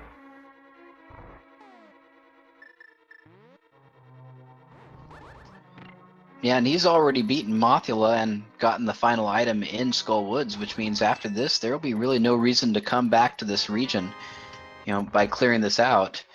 And of course, since we don't have the Book of Medora, no way to check to see what that pedestal has. Pedestal hype is still very much alive right now. Yep, could be the Ice Rod, could be... can't be Hookshot, so... Ice Rod, that's kind of it at the moment.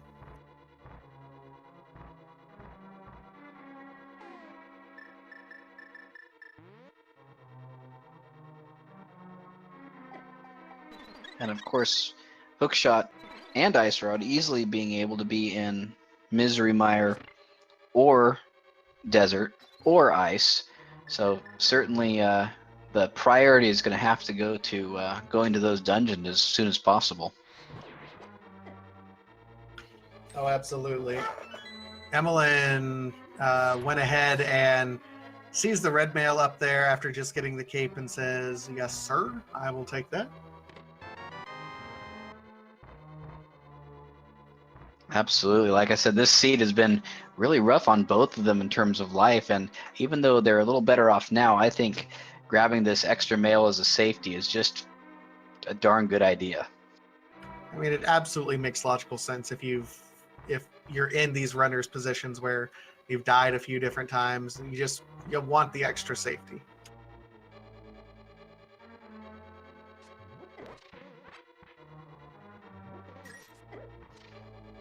So at this point, I think if I'm Azurell, certainly the desert area is going to be the next stop. You know, 2 dungeons that can be full completed. Both of them are crystals. I just think it's something that really needs to happen, and I'm imagining that at least one of the remaining items is going to be somewhere in that region.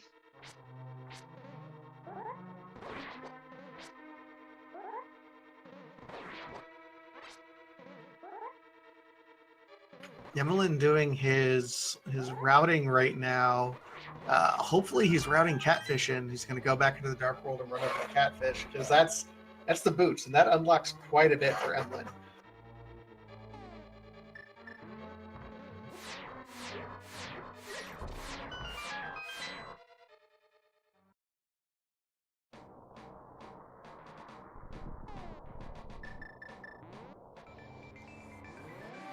And right now, Azurell about to find out about the fact that he's not going to be able to complete Turtle Rock just yet. I really hope he remembers after figuring that out to exit the dungeon and then head down and get his flute. Yeah, this is a little bit strange that Azurell is in Turtle Rock before clearing out Paradox Cave. Very interesting. I think Emlyn's going to be absolutely overjoyed when he sees this. and I'm guessing probably going to head directly to Desert Palace. Do not pass go. Do not collect 200 rupees. Go ahead and do the full Desert Palace and Misery Mire loop right together. That's 2 crystal dungeons right there that you can do, and hopefully get enough items. Maybe find your ice rod, maybe find your hook shot, so you can do Swamp Palace as well.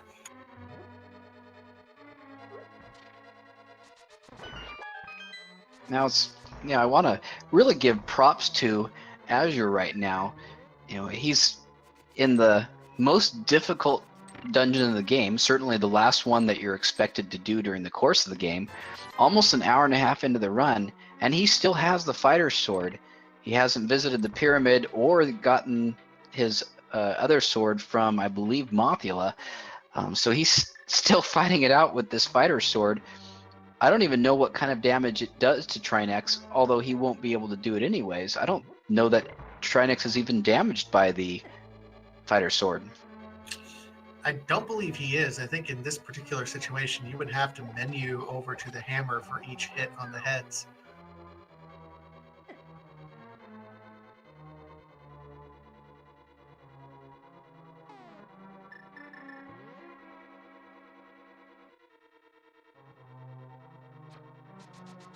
Emlyn turning in the mushroom, maybe forgetting that you have to walk off screen first.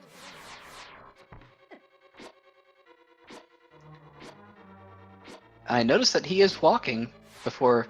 I'm not sure that he remembered that he had the boots right away, since it took so long to get the boots in this seed. Oh, so we see an interesting strat that Emlyn just did. He did a save quit, and then the first thing he did was go ahead and turn it in. So what he is doing is he saw the item that he received and said it wasn't required. So he reset so he can go ahead and do the fake powder glitch later in case he does not find the magic powder. Now that's a very interesting play. Not exactly sure why it happens, but the fake powder glitch is done by removing all of your magic powder, or magic power rather, and then using the Cane of Samaria, and then immediately using the mushroom afterwards. And what that results in is the game thinking that you actually have the magic powder, so you can collect that item without having it. It's certainly a nifty minor glitch that is absolutely allowed in the game. So good job, good heads up play by Emlyn. I think he's going to find the magic powder eventually, but that's a tactic that is of increasing value that a lot of runners are using right now. And Emlyn, working his way through the beginning of Misery Mire right now, has everything needed to complete it, not to mention the absolute satisfaction of being able to use silver arrows to beat Vitreous. That's going to be very important for Emlyn as well. As you're finally going over to the pyramid, he's going to be happy seeing that his master sword up here.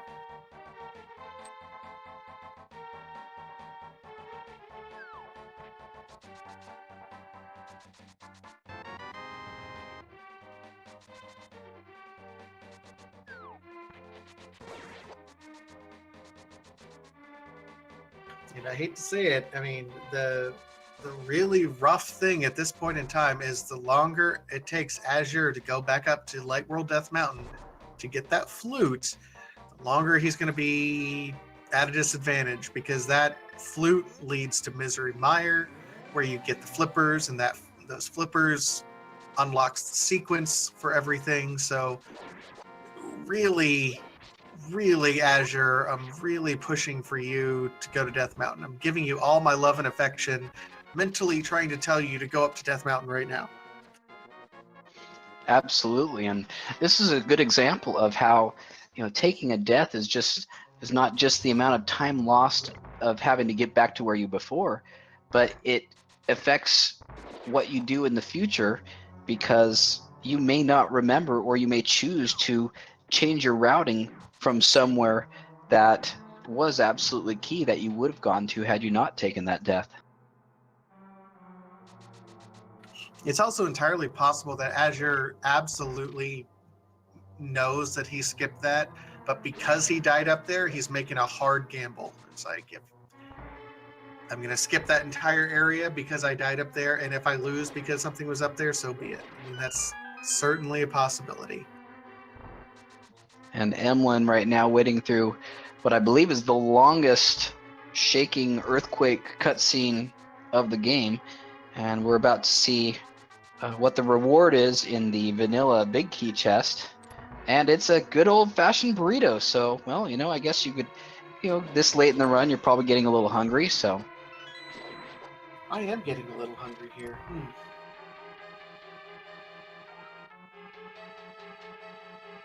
You know what, Davis? If I were a Chipotle burrito, I think I'd fancy myself a spicy barbacoa burrito. count me in for one, too. Yeah. I haven't eaten at Chipotle in a while, but gosh, I do like their food. Just was quoting Gannon, was all. Oh, totally missed that reference. Well done. So Azure looks like he's going to go ahead and do the Armos Knights. He might, I could foresee at this point in time, Azure might be gambling that Pedestal has something, going ahead and getting the second pendant. Yeah, that's actually a pretty good play. We're an hour and a half into the seed now, still missing. In his case, he's still missing quite a few items, so he might be definitely thinking pedestal seed is a possibility.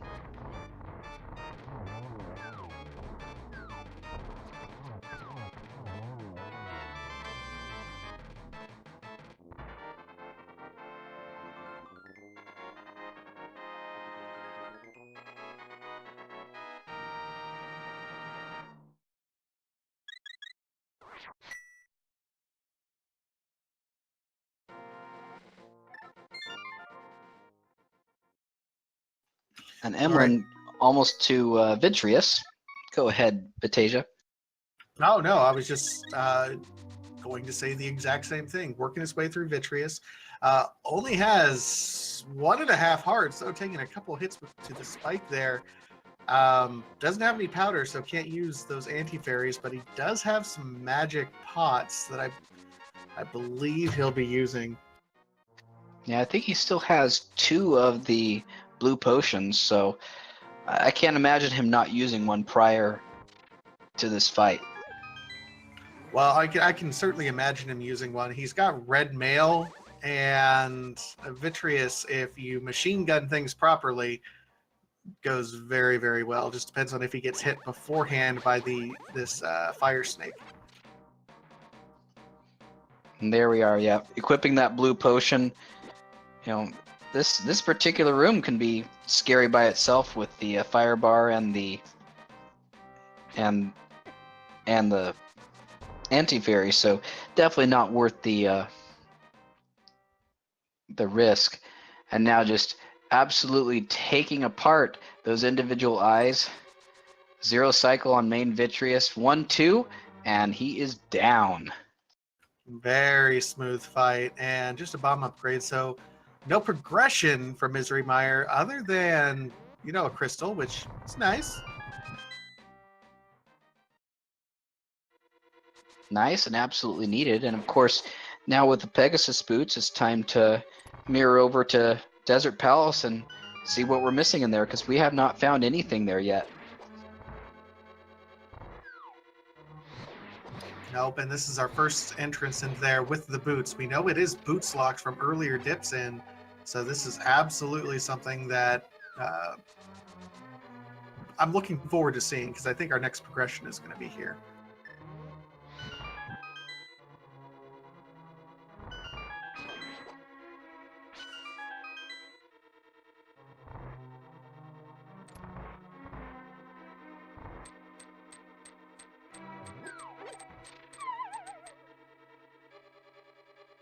And chat's complaining we're making them hungry talking about spicy barbacoa burritos. Little do you guys know, we are sponsored, but no, we're not sponsored. No, we are sponsored by these absolutely awesome runners that that if you like what you're seeing, give them a follow because they're working hard to entertain us and to entertain you. Follow both of them on Twitch. Show them some love. They're both doing a great job and they deserve it. Absolutely. Azurellespeed and Emlyn on Twitch. Also, quick shout out to, of course, Cursed Aether, who's sitting with us, tracking for us. Thank you so much, sir. And Synac, our wonderful restreamer. Shout out to you as we're going through here.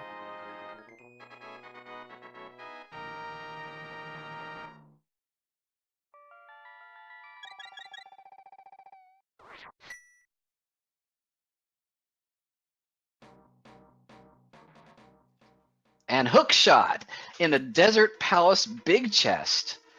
So now we're one step closer to Gomo. We just need to find that ice rod, and we're ready to go. Boing. Definitely a great item to find right here. So right now we have the hook shot, so that opens up all of Swamp Palace and all of Ice Palace. Just looking for the ice rod. Which would you route in first, Davis? With the hook shot, I would probably go first to Ice Palace just because there are 3 items there. It does have a tendency to have a progression item in there.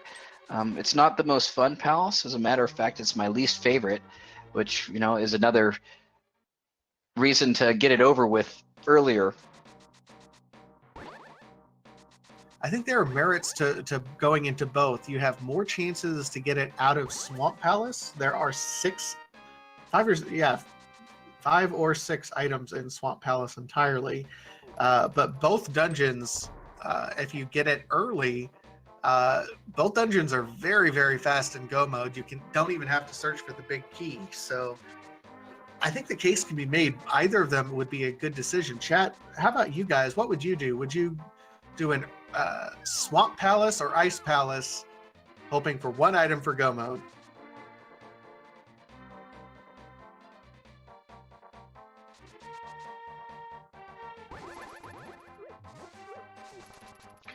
Well, I guess another question could be, you know, which one of the 2 palaces is faster in Go mode?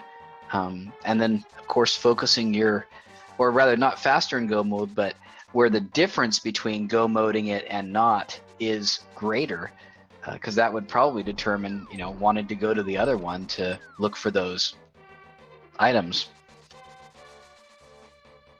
And I believe Emlyn has our answer. It looks like he's going to do Swamp. Swamp definitely can be very fast Go mode. You can skip the entire left side, skip a lot of the extra treasure chests, but yeah, Ice Palace Go mode, you can skip everything, and there's a lot of out-of-the-way treasures otherwise, so I tend to be in agreement here with Emlyn. Now, the risk is, if the Ice Rod is in Ice Palace, you're spending all your time and energy going through Swamp Palace and full clearing it, then you still got to go ahead and full clear Ice. So it's a risk either way, and there's really no right or wrong answer. Yep, because this is a randomizer, and you just absolutely never know. However, chat definitely agrees with Emlyn. Comments of Swamp first, Ice stinks, and pointing out something that I temporarily forgot, and that is that ice is actually a pendant and not a crystal. So given those options, definitely Swamp Palace is the better play. There are more items, plus it's a place you have to beat anyways.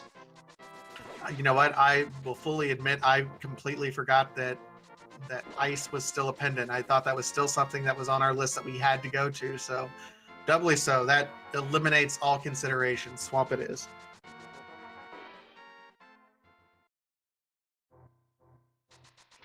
So Emlyn passed the first couple rooms, and now to the kind of meat and potatoes where we're going to start being able to find some items. First chest just having the burritos, so kind of getting out of the way some of the more useless items first, maybe.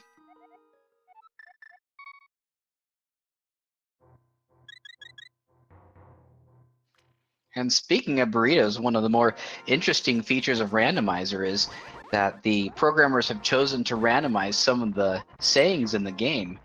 We never know what kind of intimate knowledge Ganon is going to provide us, and also the uncle gives us some rather interesting quotes. My personal favorite on that one is, "Why do we only have one bed?" Standard RPG logic is why you only have one bed. Parents don't sleep. You see it in Link to the Past, you see it in Chrono Trigger, you see it in a lot of Super NES age RPGs. Pokemon, yep.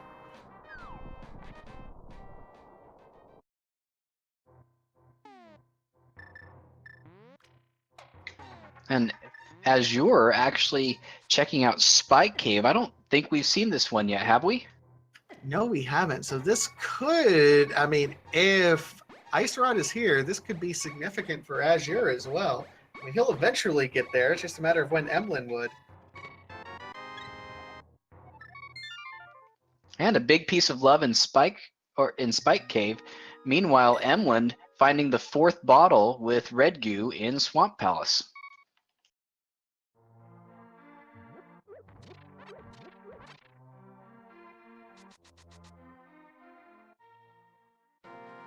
You got to imagine that Emlyn is feeling pretty good in his equipment towards the Ganon fight. Tempered Sword, Red Mail, Riot Shield, 4 bottles, Silver Arrows.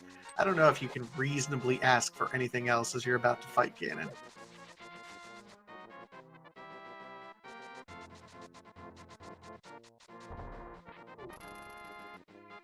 So right now, Azure is taking a route that I don't think I have ever seen someone take in a randomizer.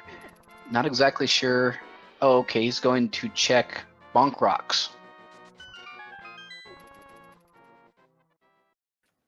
Okay.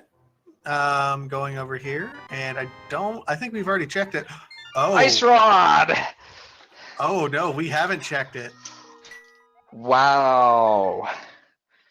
So we have what I'm going to call a combined go mode, but neither player having everything needed to complete the game at this point. Yep, I like to call that no mode, because we know where everything is. Okay, good point. That's definitely a better title. So, I mean, my brain is broken right now. There's no other way around it, because Bonk Rocks is a fairly standard check at this point in the game, especially once you have boots. I can't right now. I can't even.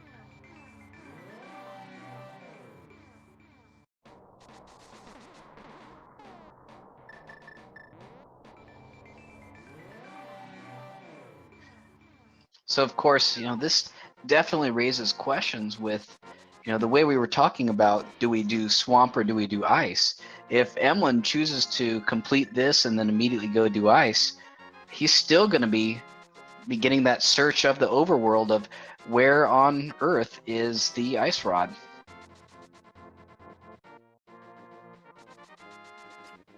Yeah, I mean, and it's a easy to overlook location, but you run by it so much, and it's almost muscle memory for a lot of runners to just check Bonk Rocks when you're zooming out of the sanctuary. So, I mean, my goodness, this could really wreck Emlyn if he's searching all over and has completely forgotten about that. It's easy to foresee him going as far as blind pulling a pedestal if he's still in search for that and just bypasses it, because there's nothing in the area. There's no reason for him to go over there unless he has a map where he realizes he skipped that.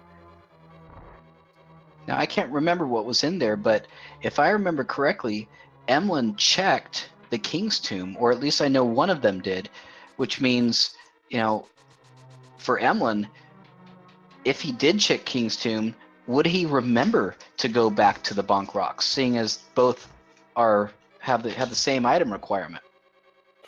No, I know Emlyn checked the Graveyard Ledge, but I do not think he actually checked King's Tomb. I do know Azure checked King's Tomb and then came back for Bonk Rocks later just now. So, I mean, this is all kinds of interesting right now.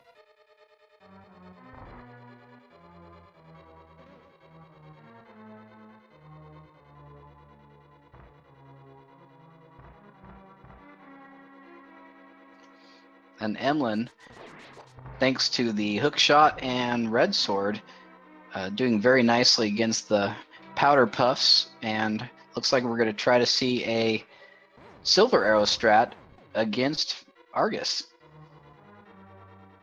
Yeah, silver arrows can be a little bit tricky for Argus, but looks like Emlyn opted for a couple spins, and that was fine.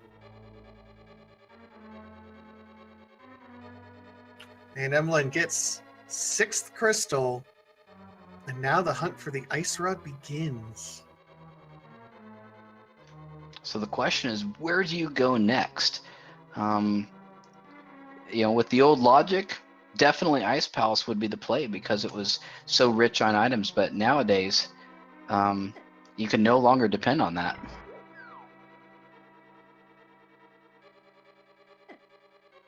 Worth noting that he does have 5 and 6 crystals, so yeah, he's going up to Pyramid Fairy right now. So we'll see Emlyn checking some of these other locations that aren't necessary.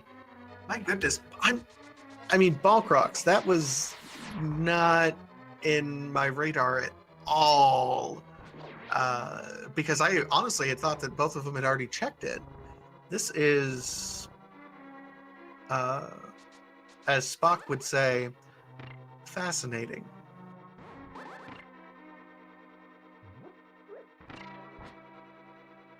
Meanwhile, Azure is going to be on his way to Trinex for our first Trinex fight and kill.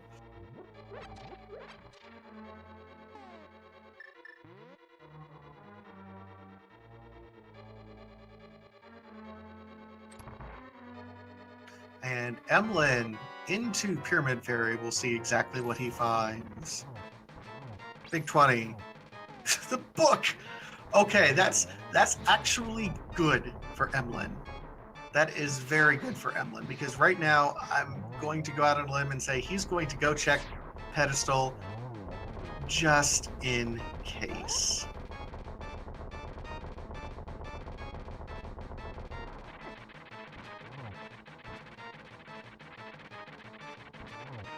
You see Azure on last phase of Trinex.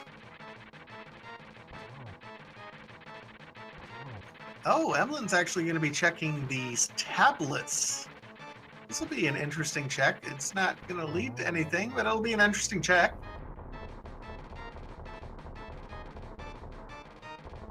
And does get dead rocked. Silly fart squirrels. I keep telling the developers one of the best things that they could do is have a version of Randomizer where you can check a box that removes those things from the game. Well, you don't remove them, but we do have Randomizer.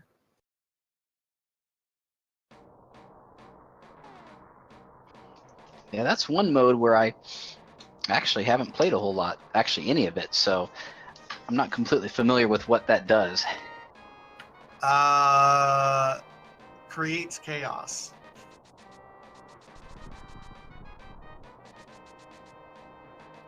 All right, so I was away for a little bit, but it looks like Emlyn was able to find the Book of Medora somewhere, so unfortunately that's going to open up a couple more locations that are not going to yield what he needs to find.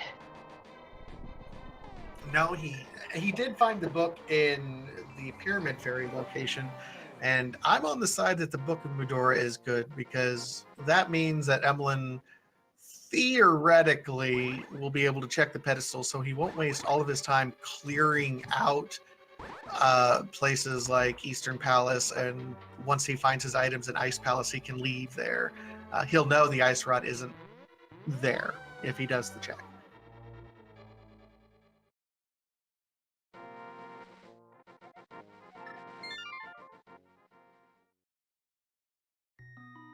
Oh, Emlyn's right there. Don't flute away. Don't flute away.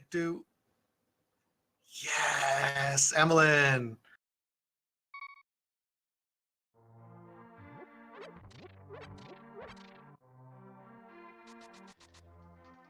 So it looks like this is it. Chat, get ready, because Emlyn is in go mode. And Emlyn's very happy for that. Might stop off. Yeah, doesn't need any potions, so he'll be well on his way straight up. Oh, well, he is stopping to get potions. Okay. Well, you got to look at how this seed has gone, and you know what? At this point, it's a quick flute trip, and it may be the difference between double dipping GT or not. I'd say just go for it.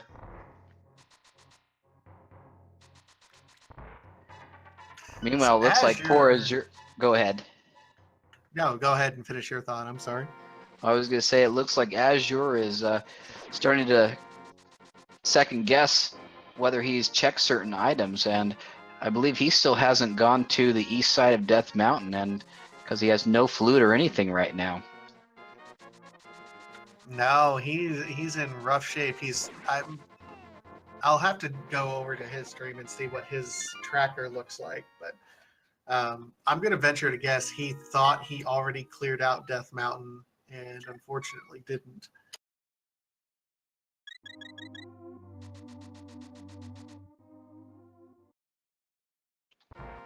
Meanwhile, Emlyn heading back over to Turtle Rock.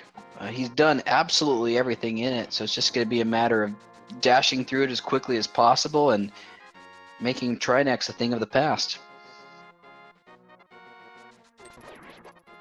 Yeah, unfortunately, Azure doesn't have a map tracked anywhere on his particular stream, so don't know if he thinks he's already done it or not, which is unfortunate.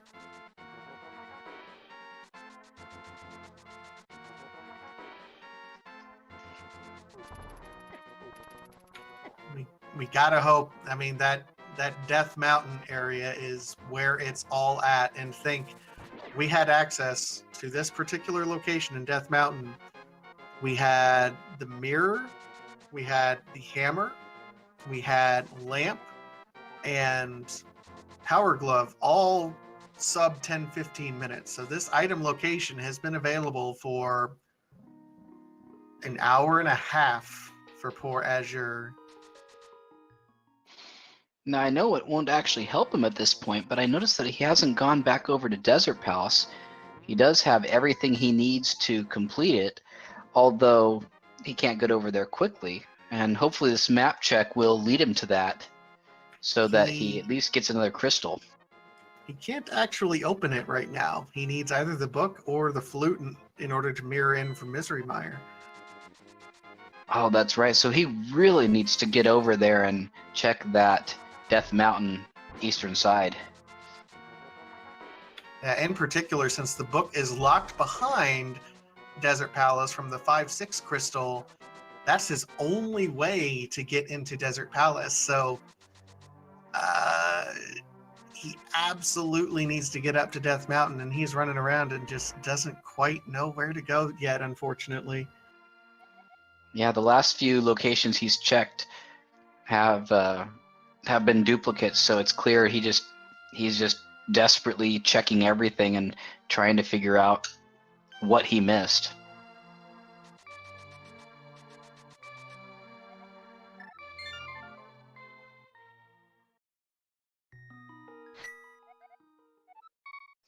Meanwhile, Emlyn is near the end of Turtle Rock and just a couple rooms away from Trinex and his 7th crystal. Yep, Emlyn is in good shape. He's had some pretty efficient routings, some early struggles, which I think is fair to point out, but otherwise he's followed the seed very well and kept up. So great job, Emlyn, in following things through. Absolutely, and certainly after taking the 3 or 4 deaths, it's so easy to get discouraged and think that you're really far behind, but just sticking with it and getting more hearts and getting better armor, and now in a very good position, and unless something dramatically changes, he's going to score his first win for the tournament. Oh, this is unfortunate. Azure is actually, he set up a fake flipper in order to be able to go into Ice Palace, which unfortunately we know isn't going to hold anything for him. Yeah, unfortunately, this is going to be a huge time sink. Like you said, it's not going to result in any items whatsoever, and unfortunately, it's just not gonna help in any way. Meanwhile, Emlyn takes out Trinex very, very quickly. Nice fight, Emlyn. That is Emlyn's 7th crystal. So, ladies and gentlemen of the Randomizer community, I don't know if you're aware of this, but there's a little game that we here at Randomizer like to play. There are 22 treasure chests in Ganon's Tower that can possibly contain the Ganon's Tower Big Key. Get your guesses into chat, 1 through 22. Go ahead. There is no bot in this particular game, so we're just doing this for funsies and for my love and affection. 1 through 22, Mr. Sco Davis, what's going to be your guess? Well, I don't know off the top of my head which number it is, but I always like to guess Bob's chest, just because, well, it's Bob. What could I say? How about you? What are your thoughts? I end up guessing around a lot based on how much the seed has pulled our runners around. It feels like it's going to be relatively early, so I'm going to guess it's going to be chest number 5.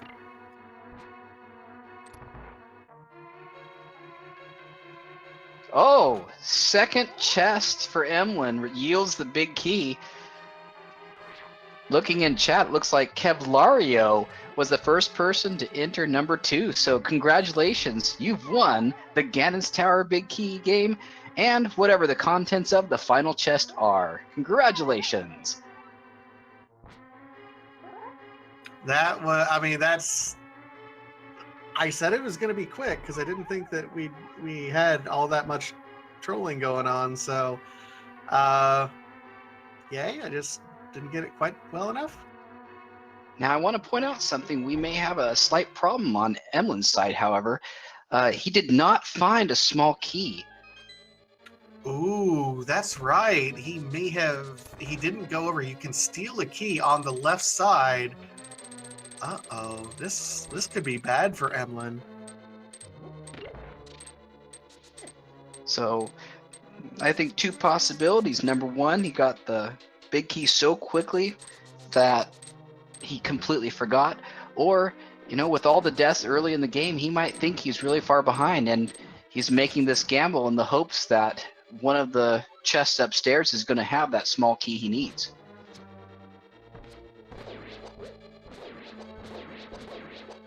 I'm also not entirely sure what Emlyn's personal best is, but right now he's at a sub 2 hour. And there's a lot of runners who I would say are newer to our community who maybe haven't gotten their first sub 2 hour. If you're getting close to 2 hours and you're in Ganon's Tower, you're, in addition to racing, you're getting that first sub 2 hour nerves running through your system there. Absolutely, and of course, throw in the fact that you're, in the middle of a tournament, and definitely those nerves can take over and change the way you play the game. Very nice run through that gauntlet, though. Very well done.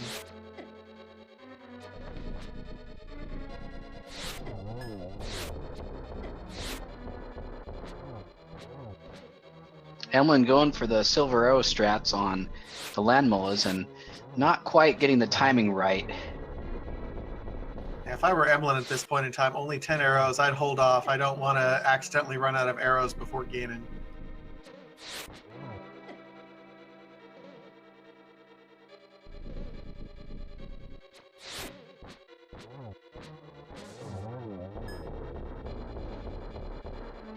Okay, and Emlyn taking down the land molas, and 7 arrows remaining, now 12, so should be okay. I don't think there's any required arrow fights or arrow enemies in the remainder of the dungeon. But taking a fall in the first King of Samaria room, but still managing to destroy all 3 of the Wizrobes.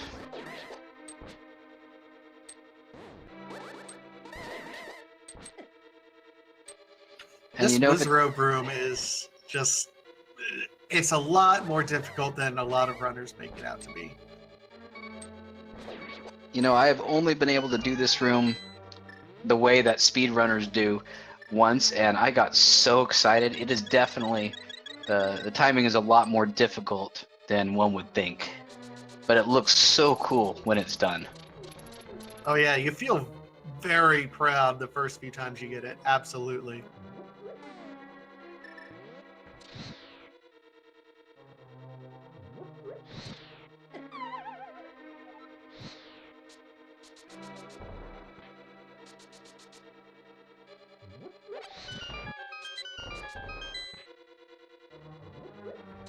And Oh. Emlyn bonking into the closing door. Gonna have to do those torches all over again. Yeah, switching to the lamp because he doesn't have enough magic power to use the fire rod for all of them. That was definitely a denied bonk. Felt like Dikembe Mutombo shaking my finger. You know, enter here.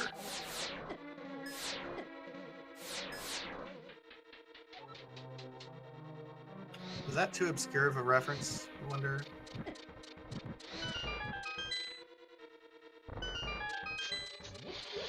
Well, I didn't understand the reference completely, but I will tell you that I enjoyed the impersonation. Oh no, Emlyn, there's still one more door. Go back and check those treasure chests for keys. Oh my gosh. I mean, right now Emlyn still has a very commanding lead, but this is a major gamble. And it pays off! Oh my god! What the heck? Wow. I'd say after this match, Emlyn needs to go out and buy some lottery tickets because he is quite the gambler. That, I think Chad has it right. Bailed out there. Meanwhile, Azure is still going through Ice Palace. Unfortunately, not finding anything still. Yeah, and Ice Palace is one of those weird to route dungeons that can take a very, very long time. Meanwhile, Emlyn now entering Agnum 2, and we'll see how the setups are for this one. So far, really good. Getting a single hit the first round. Those tugs indicated he might have been a little bit frustrated with himself there. He had a very nice setup early and only got one.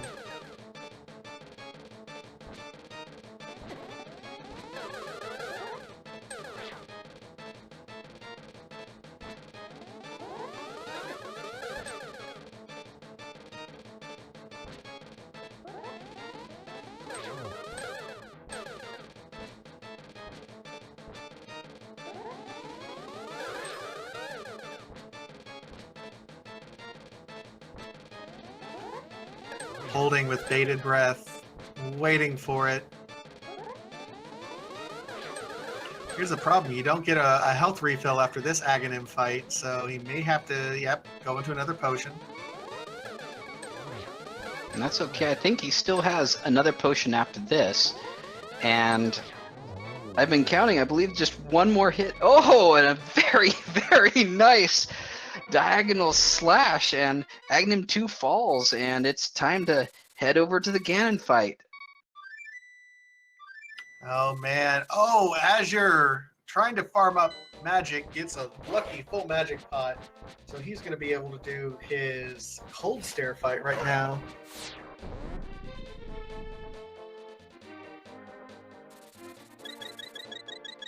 And we're about to see what kind of wisdom we get from Ganon today as Emlyn drops down for the final battle.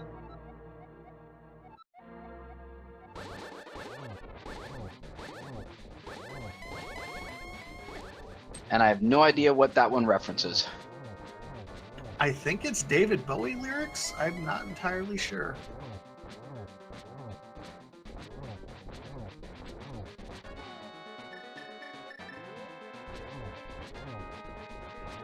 So Emlyn now well into stage number 2 of Ganon and wisely using the magic cape. It's a great way to just not even worry about all those fire bats. Still has enough magic if he can get the torch glitch early with silvers. I think he's in very good shape right now.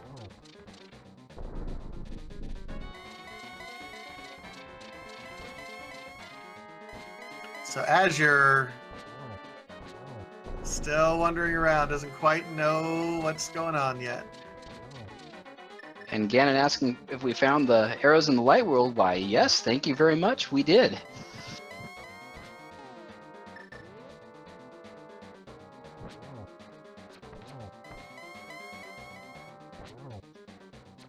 And Emlyn with 2 hits so far on Ganon. 3! Just one more hit, and this seed is done for him.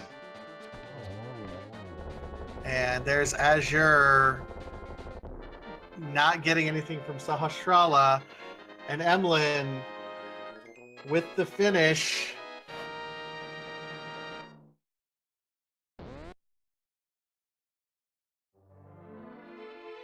And with the fade out, GG Emlyn. Wow, final time of right around 2 hours and 6 minutes, and Emlyn's screen saying spam those emotes in Wilds chat. So yeah, let's see some GGs for these 2 runners, and Emlyn winning his first match in week number 1 of the Swiss of this tournament. GG Emlyn, definitely some clutch play. Good recovery early on after some early setbacks as well.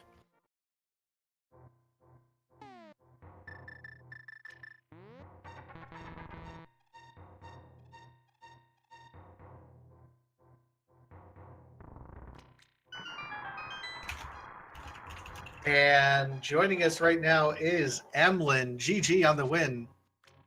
GG. Thank you. Excellent run. You started out with a few unfortunate deaths, but you stuck with it, got some good items, made some great plays, and you absolutely mastered this run.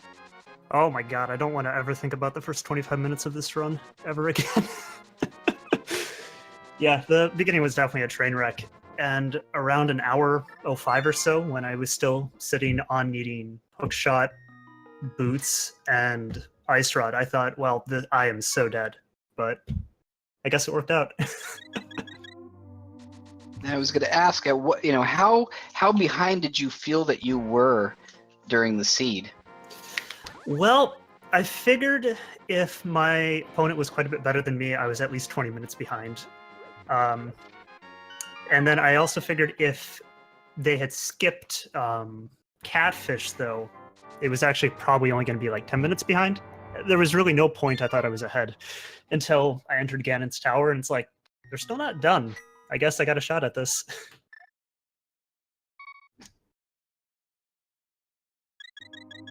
Well, you absolutely did, and I don't know if you're covering the other stream now, but unfortunately, Azure is still looking for several items. He's backtracking and visiting all the locations he's already been. He never made it up to get the flute, which is the next thing he really needs. Yeah, that's rough. Yeah, it's interesting. Both of you ended up dying while you were up on the Death Mountain. So the first one who persevered and went back up there won, really. Oh, wow. Yeah, reminding me that flute was up there. That's where I thought I was really behind because of that death. I was like, okay, so my opponent got flute first time. That's going to put me a fair bit. But, wow. Yeah, this was a weird seed. There was a lot of items early. The whole thing was super open. But there was very little health. No mail unless you went out of your way for it. And 3 important items were hidden in very annoying places.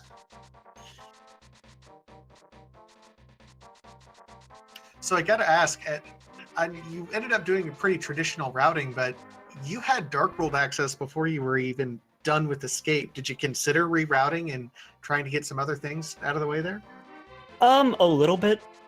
Like, doing Thieves' Town early isn't a bad idea. It's a little awkward at 4 hearts if you actually want to dip into Thieves' Town for any mount. The one thing that, in retrospect, I probably would have done differently is that when I went down to South Shore, I should have checked Hype Cave first, and then checked all the other stuff.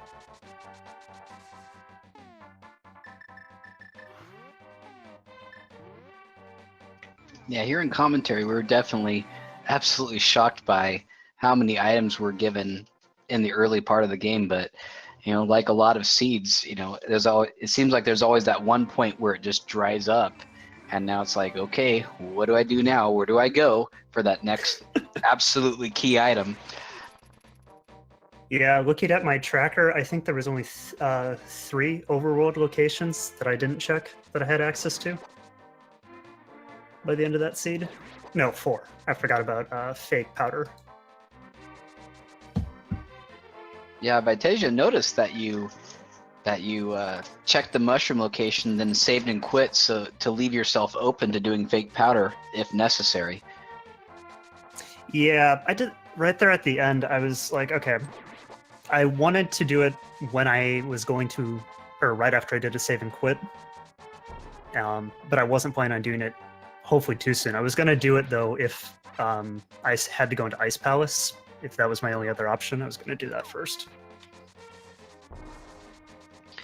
Now, one of the relatively new features in this tournament and in this version of the randomizer in general is the new uncle being the weapons dealer, so to speak. How did you feel about the selection of weapon this time around, and how do you like that new feature? I really actually like it. Prior to this change, I'd only ever been doing open, mostly because I didn't like running escape. But now this has been a ton of fun. Initially, I was like, yeah, hammer. Hammer's great. It helps get you into the dark world. It does good damage. And then I just had an absolutely awful early game, and I'm like, I guess I don't like hammer anymore. You're not wrong. I mean that contributed to early Dark World, and I mean it was just a sickly seed so early on. You know, you were up on Death Mountain getting hit for 2-3 hearts, and it definitely led to all the deaths there. Oh, I've never been bullied so hard by mini Moldrums.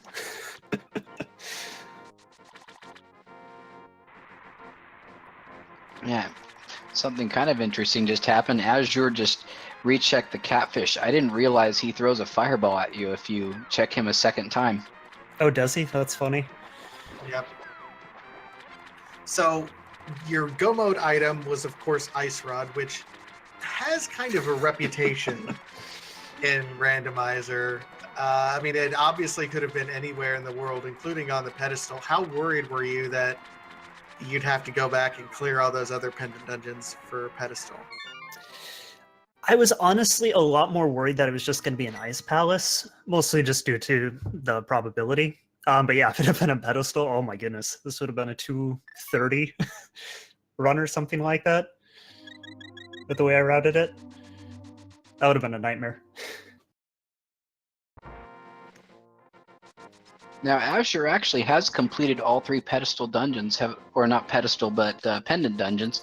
Has he actually checked the pedestal yet? It looks like he's going to do that right now.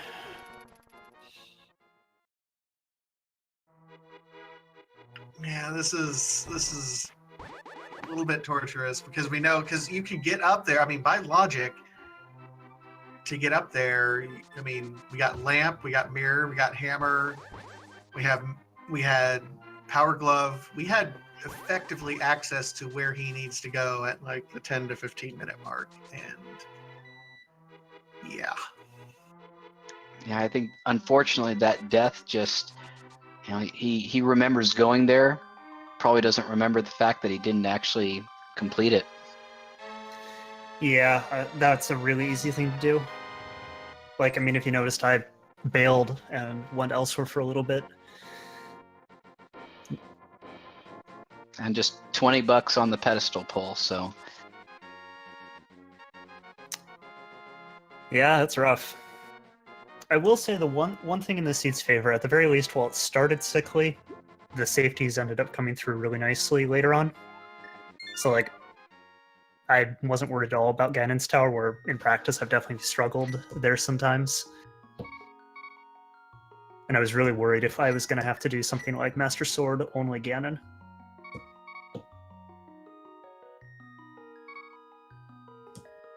And as He's you were spelling out. using, spelling out, I'm stuck. Oh, I feel for the guy. It's just rough. Yep.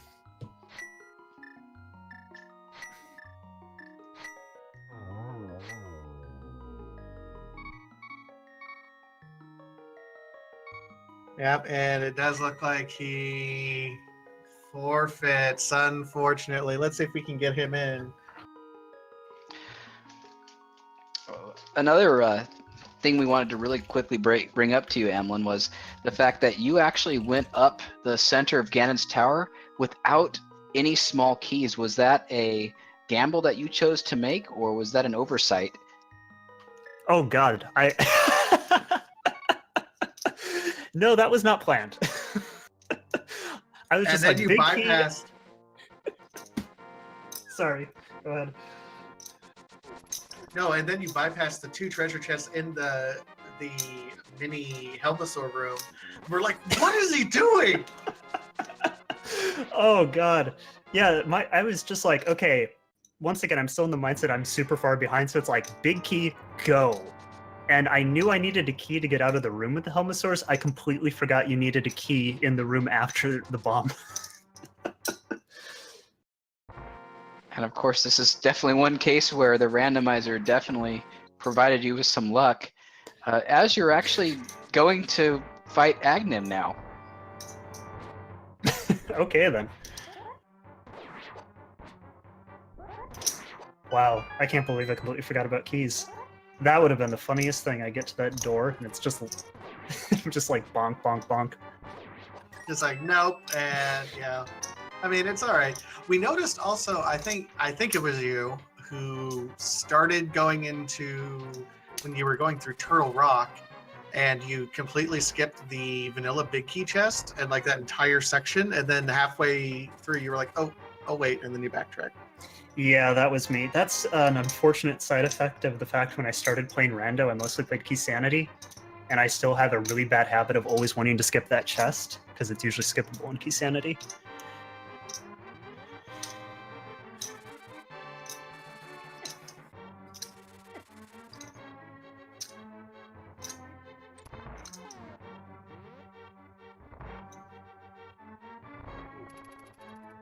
All right, and it does look like Azure will be joining us. Waiting on him to get into our wait room here. Awesome. And GG, Azurellespeed. Thank you guys. GG, man. That was the first time I've ever been stuck. So you're not going to like me after I tell you this. Go ahead. Remember when you died in Light World Death Mountain? And GG, Yeah. Oh my god, I never went back. GG, man. Oh. Yeah, Wow. that's the breadcrumb, because the flute's up there. The flute leads to flippers that's in Checkerboard Cave. Remember Oh. when you died in I can't believe it. If it makes you feel better, I died on Death Mountain 2, and I didn't come back until I had Titan's Mitts. Well, I originally was gonna go back. I went back there first because I was like, oh, there's got to be Dark Side Death Mountain, and like the hookshot's gonna be in Hookshot Cave. You know, I got the boots. Now it's gonna be in Hookshot Cave, of course. Oh. And I I don't was so remember happy. where the hook shot was. Oh god, where was that? It was in some stupid location that took forever to find. Was it I in was Meyer? happy when I fake flippered, and I was like, oh, I got the fire rod. That was a good play. And then it went downhill from there.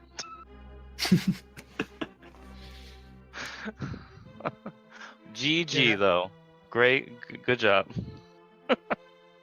We will say we were thoroughly entertained. Yeah, and Hookshot was admired. We were just incredibly entertained because the interesting thing about the seed, and I'm sure you realize this too, as you guys had Dark World access before you finished the escape sequence. So as you can imagine, the two of you guys, I mean, you did your standard Kakariko routing, but after that, you just kind of went in opposite directions and were never in the same place ever.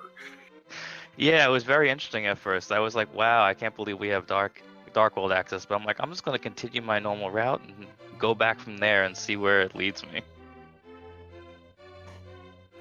Oh, Light World, Death Mountain. And for both of you, it was a pretty rough start. Having a relatively small number of hearts, both of you took at least a couple deaths, and you know, props to both of you for persevering and continuing to play. I didn't have a sword until an hour and 3 minutes into the seed or something like that. So let's talk about that too, because Emlyn had picked up. I mean, he was running around with tempered sword, and you were still swordless. Oh, geez. And I was like, wow. And then, of course, when I chose not to go into backside of Skull Woods, I'm like, I'm not going to go there yet. I only have like 4 hearts. I have no sword. Green mail. There's no way I'm going to last in Mothula, so I'll just save that until one later. And one of the swords is back there. And then I said, I'm not going into pod yet. You know, I don't want to make that play yet. And I'm like, everything was just wrong decisions on my part.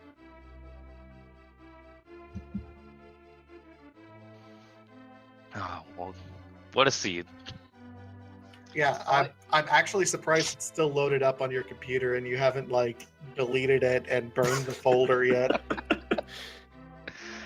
No, because you know what? I was so determined. I was trying to, you know what? And that was the one spot I didn't double check. I went all over the map. Some spots twice, checking if I did it. Because I was getting I did a practice seed earlier, and I was getting it mixed up in my head. And so I was just getting confused, but I'm glad it's up there. Maybe I'll go finish this seed out myself after we get off. All right. Well, any last second thoughts about this seed or the tournament in general from either one of you guys? Oh, thank you for commenting this. We were a last-minute addition to this, and it's a lot more fun to do it this way. I don't know about Azurell, but I didn't start Calm Me Down, I think, until I had... Well, actually, no, at no point. No, I was just a bundle of nerves. Absolutely. And then when I couldn't find where I was going, nerves kept going. But I was glad that we could do it with commentary. Thank you very much, guys. Hopefully this is a rough start, but it will lead to something better in the weeks to come. And I'm look forward to seeing everyone's races. Yes, absolutely. GG to both of you. It was very entertaining to watch tonight, and it was a pleasure to commentate this match. Thank you, guys. Thank you.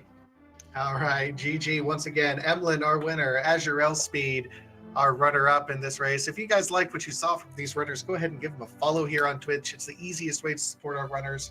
Also, a shout out to Cursed Ether for tracking for us, Synac for doing the restream for us. My co-commentator, wonderful Sco Davis, thank you so much. There's more randomizer action tonight, if you can believe it. Let's see, it is about 1 o'clock at 1:30 over on Speed Gaming. We still have another match going on today, my goodness. Pink Kitty Rose versus Ganon's Gone Wild on Speed Gaming. That's going to be a pretty good race. And then there's tons of races going on tomorrow. It's going to be just an amazing day of racing all through the day. Any last thoughts, Mr. Sco Davis? Other than just, it's been an absolute pleasure. The caliber of players that I've gotten the pleasure to see so far in this tournament is amazing. And of course, we're only in week number 1 of 7 weeks of the Swiss part of the tournament before we even get to the brackets. So if you need a Zelda fix, make sure you stay right here, and there's plenty to come in the months ahead. Absolutely. And to keep up with your Zelda fix, go ahead and give us a follow here on ALTTP Randomizer 4, 1 through 4 ALTTP Randomizer. Also, Speed Gaming 1 through 5. We haven't quite activated 6 yet, but we're looking at it. So 1 through 5 Speed Gaming up to this point in time. All your randomizer action is going to be here for the next 7 weeks at least, and then the tournament starts. That'll be all from us here today. Just closing it up. My name's Vitasia. And I'm Sco Davis. Guys, have a wonderful evening. Thank you again.